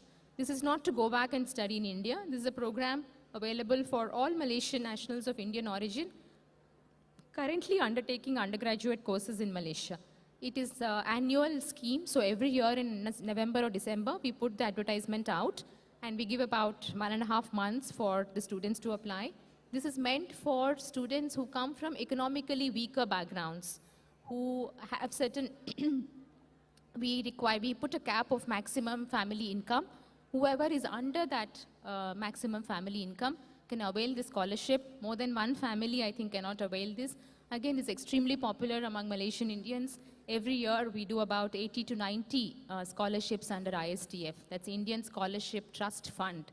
I must say that ISTF, I have served in many other missions abroad. I was in Spain before, and I know about my colleagues who serve in other diplomatic missions. I must say that something very unique available to only Malaysian nationals of Indian origin. So this is a very brief overview of why Malaysia should look at study in India. It gives high quality opportunities for education at a very affordable cost. So I encourage all of you to take a look at Study in India portal. And coming to the second part, scholarships available for all Malaysian nationals, which is the first segment here. The third segment, most important, is the scholarships and programs available for Malaysian students of Indian origin. I continue to emphasize these 3 segments because all 3, in my opinion, are very, very important. Because one is just to focus India as an education destination. Number 2 is all scholarships available for Malaysian nationals, but Indian origin community may find it more interesting because of cultural connect. And number 3, which are exclusively available just for Malaysian students of Indian origin. I now request my colleague Mr. Mayappan to come up and talk about each of these programs a bit more in detail. Yes, thank you. Thank you. Thank you. I would like to make an announcement. Just a quick announcement. Okay. அன்பர்களே, இங்கே இரண்டாவது ஒரு போட்டியாளர், 2 போட்டியாளர்கள் இன்னும் போட்டிக்கு போகவில்லை. கோமலா நடராஜன் பேச்சு போட்டி பிரிவு 4 மற்றும் ஒருவர் புனிதா சுப்பிரமணியம் பேச்சு போட்டி பிரிவு 4. நீங்கள் செல்லவில்லை என்றால் போட்டி மூடப்படும். அந்த போட்டி வந்து நிறைவேற்றப்படும். 20 minutes. இன்னும் ஒரு 20 நிமிடத்தில் அந்த போட்டி நிறைவுற்றோம். நீங்க போலனா நீங்க கலந்து கொள்ள முடியாது. அடுத்து பதிக பாராயணம் பிரிவு 2 அனிதா கிருஷ்ணன் மற்றும் வித்யா வர்ஷினி ராஜசேகர். அப்படி நீங்க இல்லைன்னா பரவாயில்லை. இருந்தா தயவு செய்து இப்ப போங்க. நன்றி. Yeah sir, you may please continue. Thank you.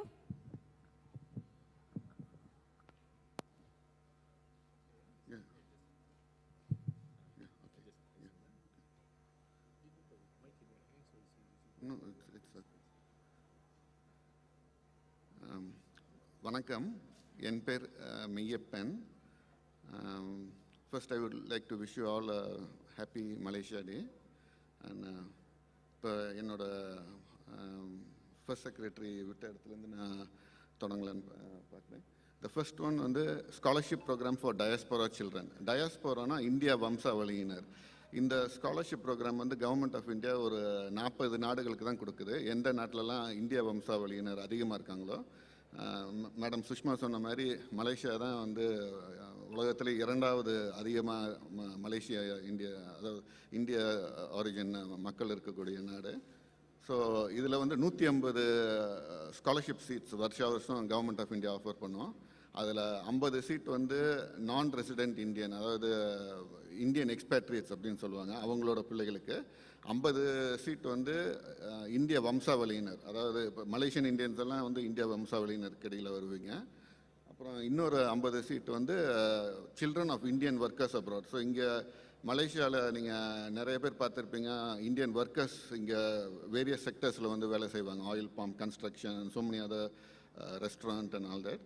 So அவங்களோட பிள்ளைகளுக்கும் இந்த ஸ்காலர்ஷிப் ஸ்கீமில் அவங்க படிக்க வைக்கலாம் இந்தியாவில்.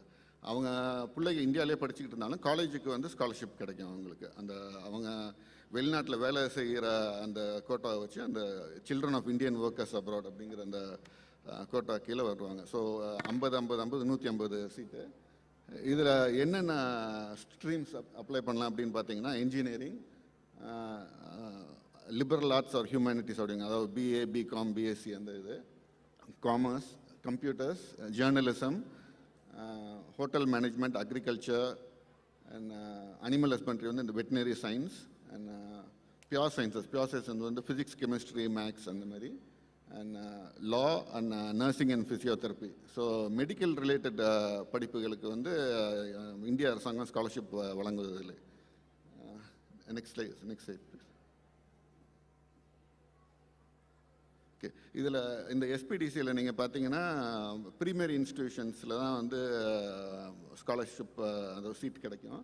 ஸோ இதில் வந்து முன்னாடியே நம்ம அந்த அப்ளிகண்ட் வந்து அப்ளை பண்ணிடுவாங்க இன்ஸ்டிடியூஷனுக்கு. அட்மிஷன் கிடைச்சிருச்சுங்கிறப்ப இந்த ஸ்காலர்ஷிப் போர்ட்டலில் அந்த டெட்லைனுக்கு முன்னாடி நீங்கள் போய் இது மாதிரி எனக்கு அட்மிஷன் கிடச்சிருச்சு, இந்த இருக்குது அட்மிஷன் ஃபார்ம், இதை எனக்கு ஸ்காலர்ஷிப் அவைல் பண்ணணும் அப்படின்னு சொல்லி அவங்களுக்கு அப்ளை பண்ணோம். இதில் 75% ஆஃப் த இன்ஸ்டிடியூஷனல் ஃபீ வந்து ஸ்காலர்ஷிப்பாக தருவாங்க. ஸோ 25% தான் வந்து அப்ளிகண்ட் பேர் பண்ணோம். ஸோ அந்த 75% இது என்னென்னா tuition fee, exam fee and hostel fee. So and any other institution fee like library fee and the மாதிரியெல்லாம் ஏதாவது இருந்தால். And the maximum amount of scholarship வந்து $3,600. ஸோ இது வந்து ஜெனரல் இன்ஸ்டிடியூஷன்ஸுக்கு. இது போக வந்து ஐஐடிஸ்க்கு அடுத்தப்பில் நேஷ்னல் இன்ஸ்டியூட் ஆஃப் டெக்னாலஜி, என்ஐடிஸ்னு ஒன்று இருக்குது. ஸோ அந்த மாதிரி என்ஐடிஸுக்கு வந்து $4,000 வரைக்கும் ஸ்காலர்ஷிப் தருவாங்க. ஸோ இந்த ஸ்காலர்ஷிப் அமௌண்ட் நீங்கள் ரிங்கெட்லையோ இல்லை இந்திய ரூபாயிலையோ கன்வெர்ட் பண்ணி பார்த்தீங்கன்னா இது ரொம்ப பெரிய தொகை. ஸோ 75% ஸ்காலர்ஷிப்ங்கிறது ரொம்ப பெரிய அமௌண்ட் இது. அண்ட் ஸோ இது வந்து 66 கண்ட்ரி இருக்குது. And so I would encourage many more Malaysians to apply for this and avail the scholarship. Okay, next slide, please. Okay. அடுத்த ஸ்காலர்ஷிப் வந்து இது வந்து ஜெனரல் ஸ்காலர்ஷிப் ஸ்கீம். ஸோ இது வந்து Indian council for cultural relations அவங்க வந்து offer பண்ணுறாங்க. So இதில் என்னென்ன அப்ளை பண்ணலான்னு பார்த்தீங்கன்னா, under graduate courses, masters courses and PhD courses, fine arts, dance and music and இது எல்லாத்துக்கும் அப்ளை பண்ண முடியும். முன்னாடியே சொன்ன மாதிரி medicine and fashion related courses வந்து இதை அப்ளை பண்ண முடியாது இதில். Okay, next. ஸோ இந்த ஜெனரல் ஸ்காலர்ஷிப் ஸ்கீமில் வந்து பார்த்தீங்கன்னா வருஷம் 3 சீட் மலேசியாவுக்கு கொடுக்குறாங்க. அண்ட் அதே மாதிரி கல்ச்சுரல் எக்ஸ்சேஞ்ச் ப்ரோக்ராம் ஒன்று இருக்குது. ஸோ அது பார்த்தீங்கன்னா 2 சீட் மலேசியாவுக்கு கொடுக்குறாங்க வருஷம். கல்ச்சுரல் எக்ஸ்சேஞ்ச் வந்து ஒன்லி அகடமிக் ப்ரோக்ராம்ஸ், அதில் இந்த டான்ஸ் அண்ட் மியூசிக்லாம் வராது. ஸோ அது வந்து வெறும் under graduate, masters and PhD courses அது மட்டும்தான் அப்ளை பண்ண முடியும். ஸோ இது இப்போ ரீசெண்டாக இப்போ Lata Mangeshkar dance and music ஸ்காலர்ஷிப்னு ஒன்று கொடுத்துருக்காங்க. ஸோ அதில் வந்து dance, music, theatre, performing arts, sculpture related courses, Indian languages and Indian cuisine, so இந்த மாதிரி கோர்சஸுக்கு வந்து நீங்கள் இந்த ஸ்கீம் கடையில் நீங்கள் அப்ளை பண்ணலாம். இது மேடம் சொன்ன மாதிரி 100 ஸ்காலர்ஷிப்ஸ் இருக்குது, but it is for throughout the world. நிறைய கண்ட்ரிஸ் அப்ளை பண்ணலாம். There is no quota for each country. Okay, so I would encourage many Malaysians to apply and avail these scholarships. Okay,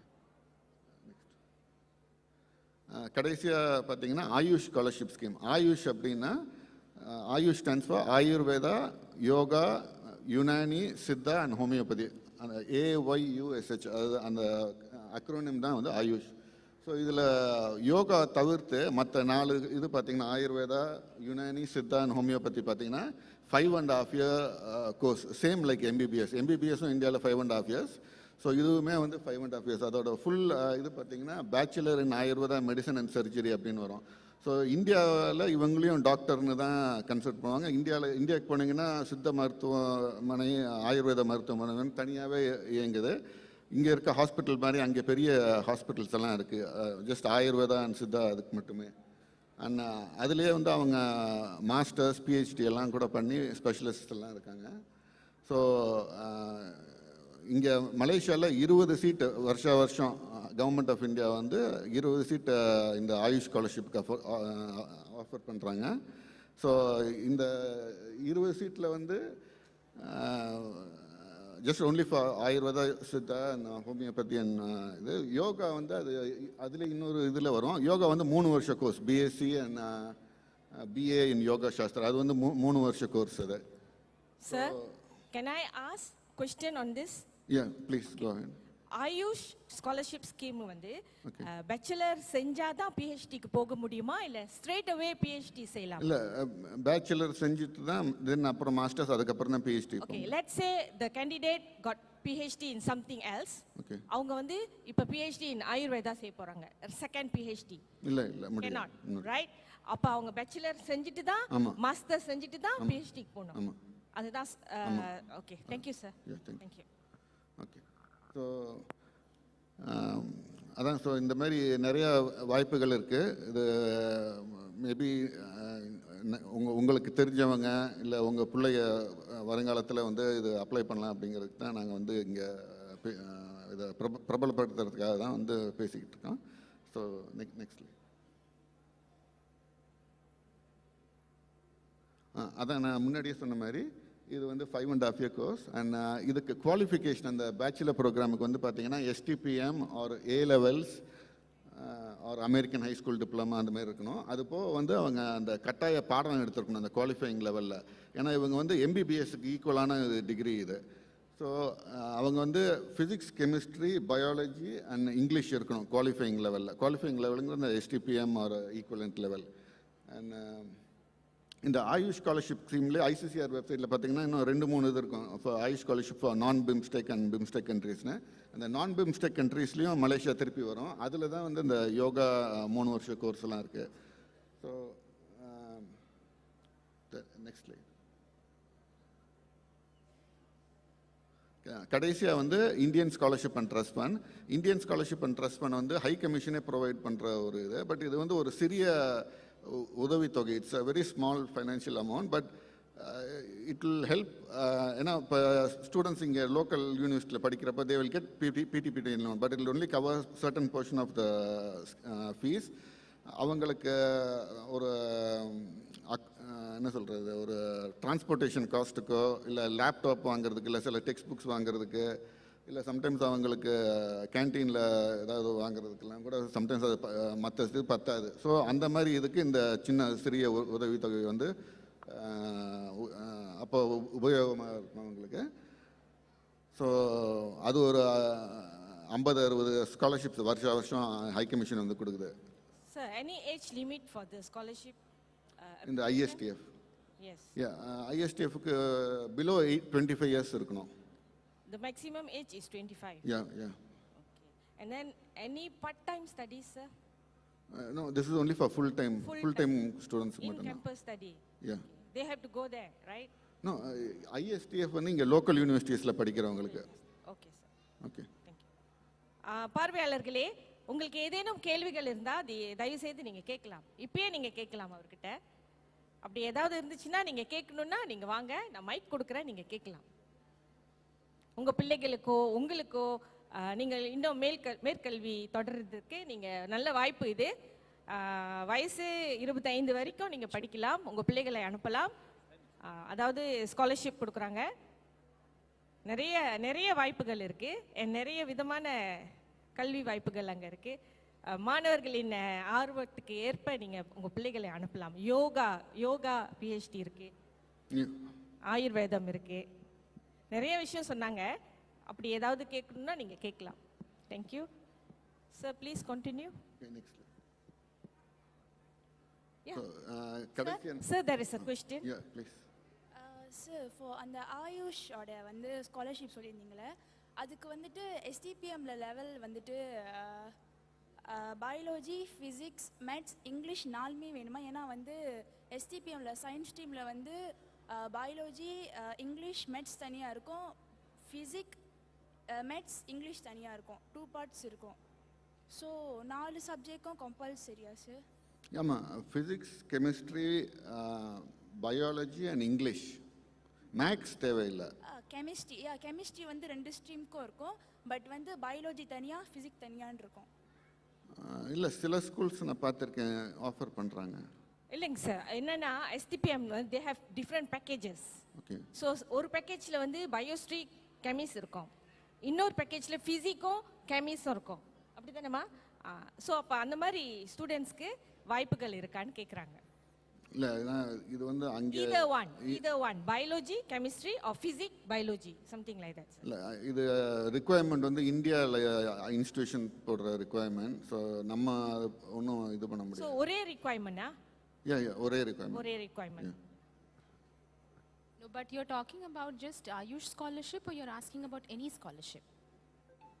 Because go back to the Ayush slide, Naman. Ayurveda medicine, ma. See, these compulsory subjects of physics, chemistry, biology, English at the qualifying level is only for scholarship schemes if you want to study Indian traditional medicine courses. This is not a compulsory requirement for all the other scholarship schemes. So there are multiple other programs that you could still study even if you have not taken, say, for example, only physics and you've taken other subjects, or if you've not taken biology. For example, I don't think for engineering biology will be a compulsory course. So if you are looking at only Ayush, which is Indian traditional medicine, both physics and biology and chemistry along with English will become compulsory. But 90% of other scholarship schemes are not Ayush schemes. So if you have already chosen, say, without biology or chemistry, I'd strongly encourage that you look at those courses. Okay? Thank you, sir. Thank you, ma'am. Thank you, ma. Yes, please, sir. கடைசியாக நம்ம பார்க்குறது வந்து no India program. இந்த no India program வந்து 67 இந்த மாதிரி no India programme நடந்திருக்கு. இப்போ சமீபத்தில் தான் ஆகஸ்ட் மாதத்தில் 67வது நோ இந்தியா ப்ரோக்ராம் பார்ட்டிசிபென்ட்ஸ் வந்து மலேசியாவிலேருந்து போயிட்டு வந்தாங்க. ஸோ இதில் கிட்டத்தட்ட ஒரு 120 மலேசியன்ஸுக்கு மேலே கலந்துட்டு இருக்காங்க. இது கிட்டத்தட்ட 2004 போய்கிட்டு இருக்குன்னு நினைக்கிறேன் இந்த நோ இந்தியா ப்ரோக்ராம்ஸ். ஸோ இது ஒரு 3 வார ப்ரோக்ராம். இதில் வந்து என்னென்னா இந்திய வம்சாவளியினர் நிறைய நாட்டில், Fiji, south Africa, Suriname, south அமெரிக்காவில் இருக்கிறதெல்லாம். ஸோ இந்த மாதிரி நாடுகளில் நிறைய இளைஞர்கள், யூத் வந்து 18 வயசுலேருந்து 30 வயசுக்கு குறைவாக இருக்கணும், 30 தாண்டி இருக்கக்கூடாது. அவங்களுக்கான இந்தியாவோட திருப்பி ஒரு கல்ச்சுரல் கனெக்ஷன் கொண்டு வர்றதுக்கான ஒரு ப்ரோக்ராம் தான் இது. இது வந்து 3 வாரம். இந்த 3 வாரத்தில் வந்து ஒரு பார்ட்னர் ஸ்டேட் இருக்கும். ஒவ்வொரு நோ இந்தியா ப்ரோக்ராமுக்கும் ஒரு பார்ட்னர் ஸ்டேட் கொடுப்பாங்க. இப்போ 66th நோ இந்தியா ப்ரோக்ராம் வந்து கேரளா ஸ்டேட் பார்ட்னர், 67th வந்து மகாராஷ்டிரா ஸ்டேட் பார்ட்னர். அது மாதிரி ஒவ்வொரு ப்ரோக்ராம் ஒவ்வொரு ஸ்டேட்டு ரொட்டேஷனில் அது மாதிரி வரும்.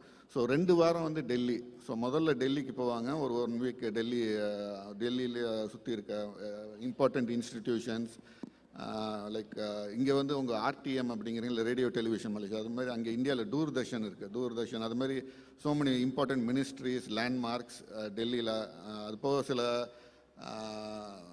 மேபி ஈவன் விஐபி அந்த மாதிரி பர்சன்ஸ் எல்லாம் கூட அவங்களுக்கு பார்க்குறதுக்கு வாய்ப்பு கிடைக்கும்.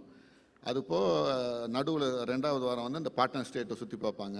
ஒரு it includes a village stay. So ஒரு வில்லேஜ் ரூரல் லைஃப்பில் வந்து எப்படி இருக்கும் அப்படின்னு அது ஒரு 1 டே ஓவர் நைட் அங்கே வில்லேஜில் தங்கி அதெல்லாம் இருக்கும்.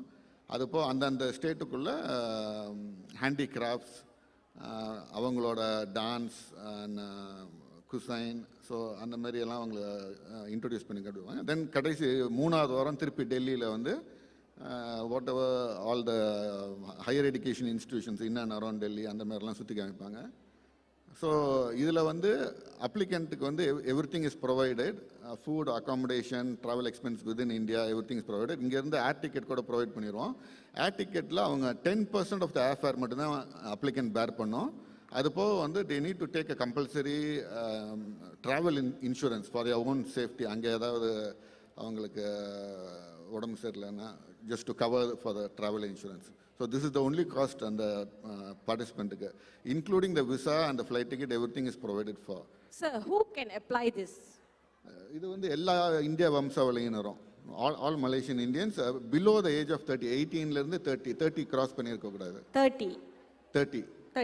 30 வயசு வரையில் உள்ளவங்க, 18லேருந்து 30 வயசில் உள்ளவங்க இதை அப்ளை பண்ணலாம்.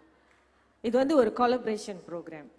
No India programme. No India programme, but the state is இந்தியாவோட ஸ்டேட், கரெக்டா? ஆமாம், ஒவ்வொரு நோ இந்தியா ப்ரோக்ராம் ஒரு பார்ட்னர் ஸ்டேட் இருக்கும். ஒரு partnership. Okay. Limited participants is only 120 இல்லை மோர் தென்?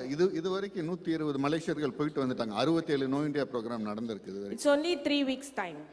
3 weeks. 3 weeks. 3 வார ப்ரோக்ராம், 3 வார collaboration programme. So next one. So yeah. Okay. இதுக்கப்புறம் என்னோட colleague Mr. Naman will continue with the remaining presentation.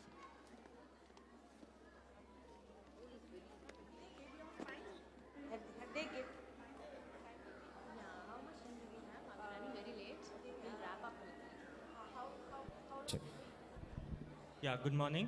5 minutes is okay?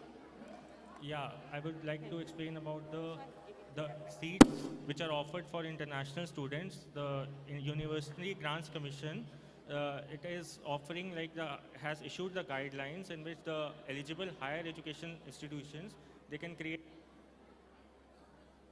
Sir, you want to go up? You want anyone to help you there? Yes, sir. Okay. Hello. Yeah. So in this, basically the eligible higher education institutions, they can create up to 25% supernumerary seats for international students over and above the total sanctioned enrollment for the undergraduate and the postgraduate programs. And the admission to the foreign nationals, like persons of Indian origins, NRIs, OCIs to undergraduate programs is offered under the DASA program, which is Direct Admission of Students Abroad.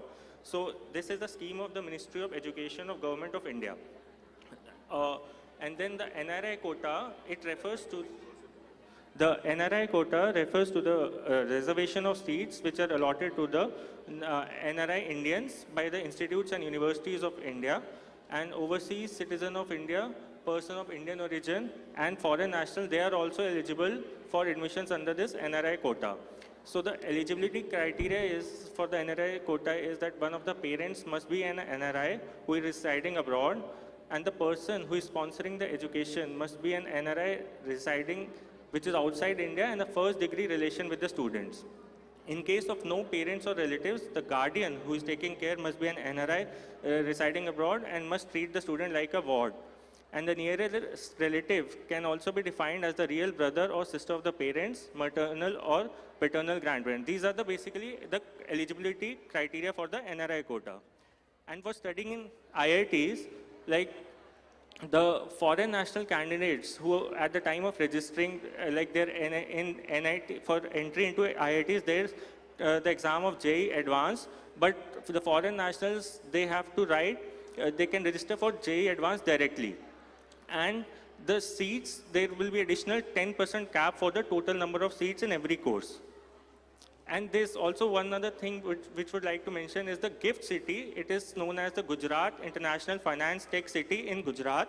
So it is coming up with world-class foreign universities and institutions who will be, like the foreign universities, they will be allowed to set up their campuses in India, in this Gujarat GIFT City, and they can offer courses in many other streams like financial management, fintech, science, technology, engineering, and mathematics.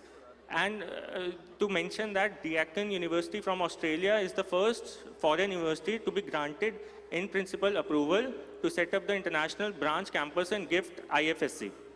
Also, the University of Wollongong will also start classes in the coming year, and several other Australian, UK, and US and universities, they are exploring the option to set up international branch campuses in IFSC. So basically, the international universities will be setting their campuses and will be teaching according to the foreign guidelines. And this is the Study in India program that was mentioned earlier. So this is the one portal that is launched by the Ministry of Education. So one-stop portal in which the students who want to study in India, they can apply all the guidelines, and the process of applying to the Indian universities are clearly mentioned. Also, we have put the QR codes for more information on this study in India at the registration desk. So we would encourage that you can also take a look at this. And I also would like to take you to the website of this study in India and show you more how to apply on this. So this is the website of Study in India, in which you can go and look at what are the courses which are offered in this, and also like how to apply on these courses.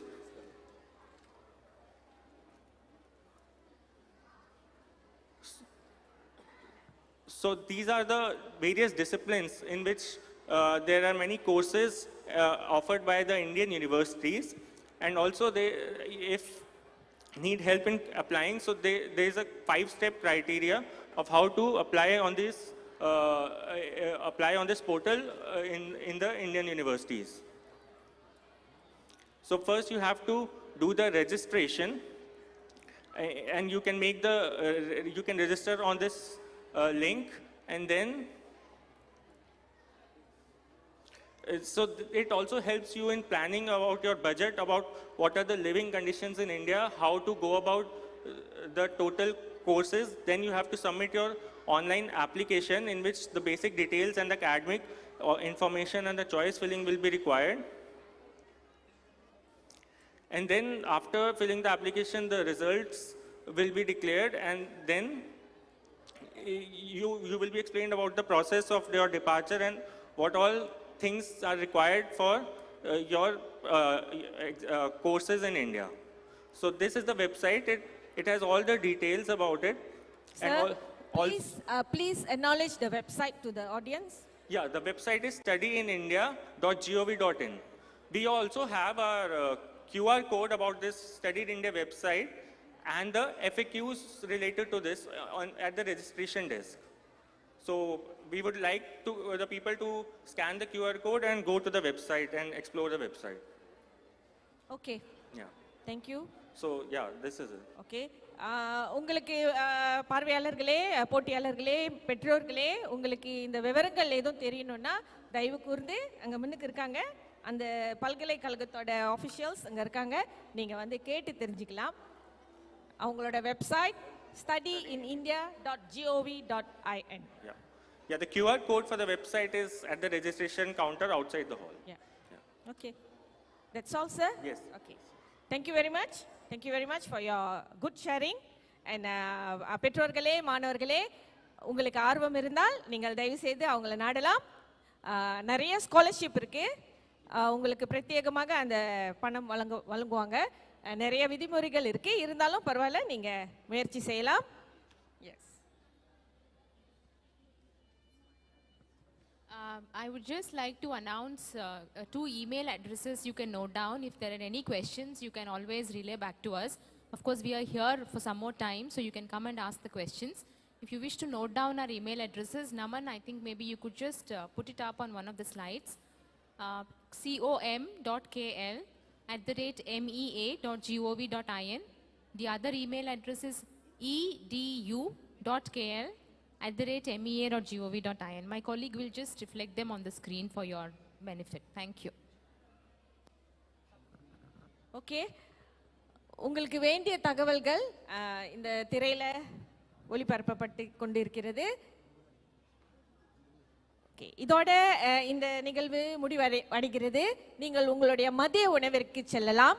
மதிய உணவிற்கு பின் இங்கே தங்கப்பதக்க போட்டி நடைபெறும், தொடங்கப்படும் சுமார் மணி 2க்கு.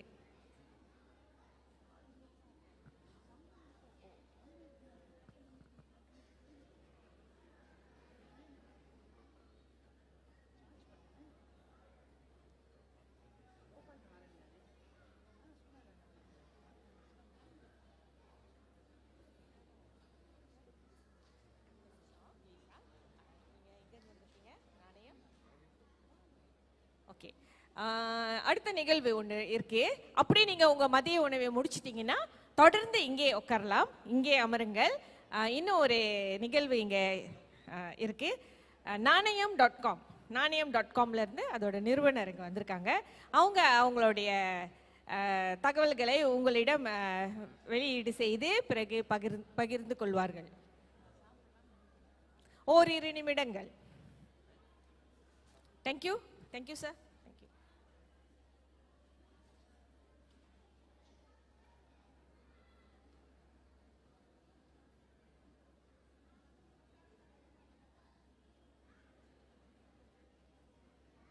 Okay, இந்த பல்கலைக்கழகம் பற்றி தகவல்கள் உங்களுக்கு வேண்டுமென்றால் இதோ இதுதான் உங்களுடைய ஐடி, அதாவது வெப்சைட் விவரங்கள். நீங்கள் குறித்துக் கொள்ளலாம்.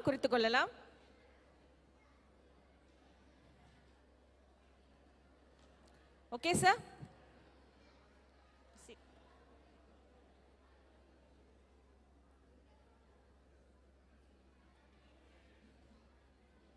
தொடர்ந்து நாணயம்.com அதை பற்றி சில பகிர்வர்கள். தென்னாடுடைய சிவனை போற்றி, எந்நாட்டவர்க்கு மெருவா போற்றி. தயவு செஞ்சு ஒரு அவை கவனத்துக்கு கொண்டு வர்றோம். ஓகே, நாங்கள் மலேசிய இந்து சங்கத்தோடு இணைந்து நாணயம்.com அப்படின்ட்டு ஒரு இ-காமர்ஸ் பிளாட்ஃபார்மை நம்ம லான்ச் பண்ணுறோம். அதுக்கான ஏற்பாடு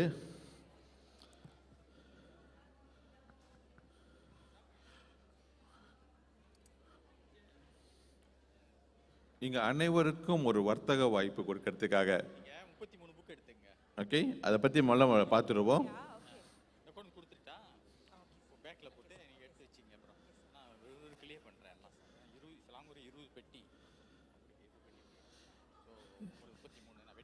நான் சொல்கிற ஒரு என்ஃபோன் நம்பரை நீங்கள் பதிவு செஞ்சுக்கோங்க. 00123458549. அதுக்கு நீங்கள் என்ன செய்யுங்க, இந்த நிகழ்ச்சி முடிஞ்ச பிறகு அந்த நம்பருக்கு ஒரு வாட்ஸ்அப் பண்ணிடுங்க, ஹாய் அனுப்பிடுங்க. அப்போ உங்களை தொடர்பு கொள்வாங்க. திரும்ப சொல்கிறேன், தயவு செஞ்சு 01234585549 அந்த வாட்ஸ்அப்புக்கு நீங்கள் ஹாய் அனுப்பிடுங்க. ஓகே.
நமக்கு தேவைப்படுற அத்தனை சேவைகளும் ஒரே மையத்தில் கிடைக்கும்ன்றதுக்காக தான் இது நாங்கள் என்ன செய்யணும்னா நம்ம வந்து ஒரு பிளாட்ஃபார்ம் ப்ரொவைடர் தான். இந்த சேவையில் வந்து யார் யாரெல்லாம் அந்தந்த சேவை தரீங்களோ, நீங்கள் என்ன சலுகை செய்கிறீங்களோ, என்ன சேவை செய்கிறீங்களோ அதை எங்களுடன் தொடர்பு கொண்டா அல்லது மலேசிய இந்து சங்கத்துடன் தொடர்பு கொண்டா அந்த சேவையை இந்த பிளாட்ஃபார்ம் மூலிமா உங்களுக்கு நாங்கள் ஏற்படுத்தி தருவோம். ஓகே, வேறு எந்த கேள்வி இருந்தாலும் எங்களை கேளுங்க, நாங்கள் கீழே தான் இருப்போம். நன்றி, வணக்கம், தேங்க்ஸ்.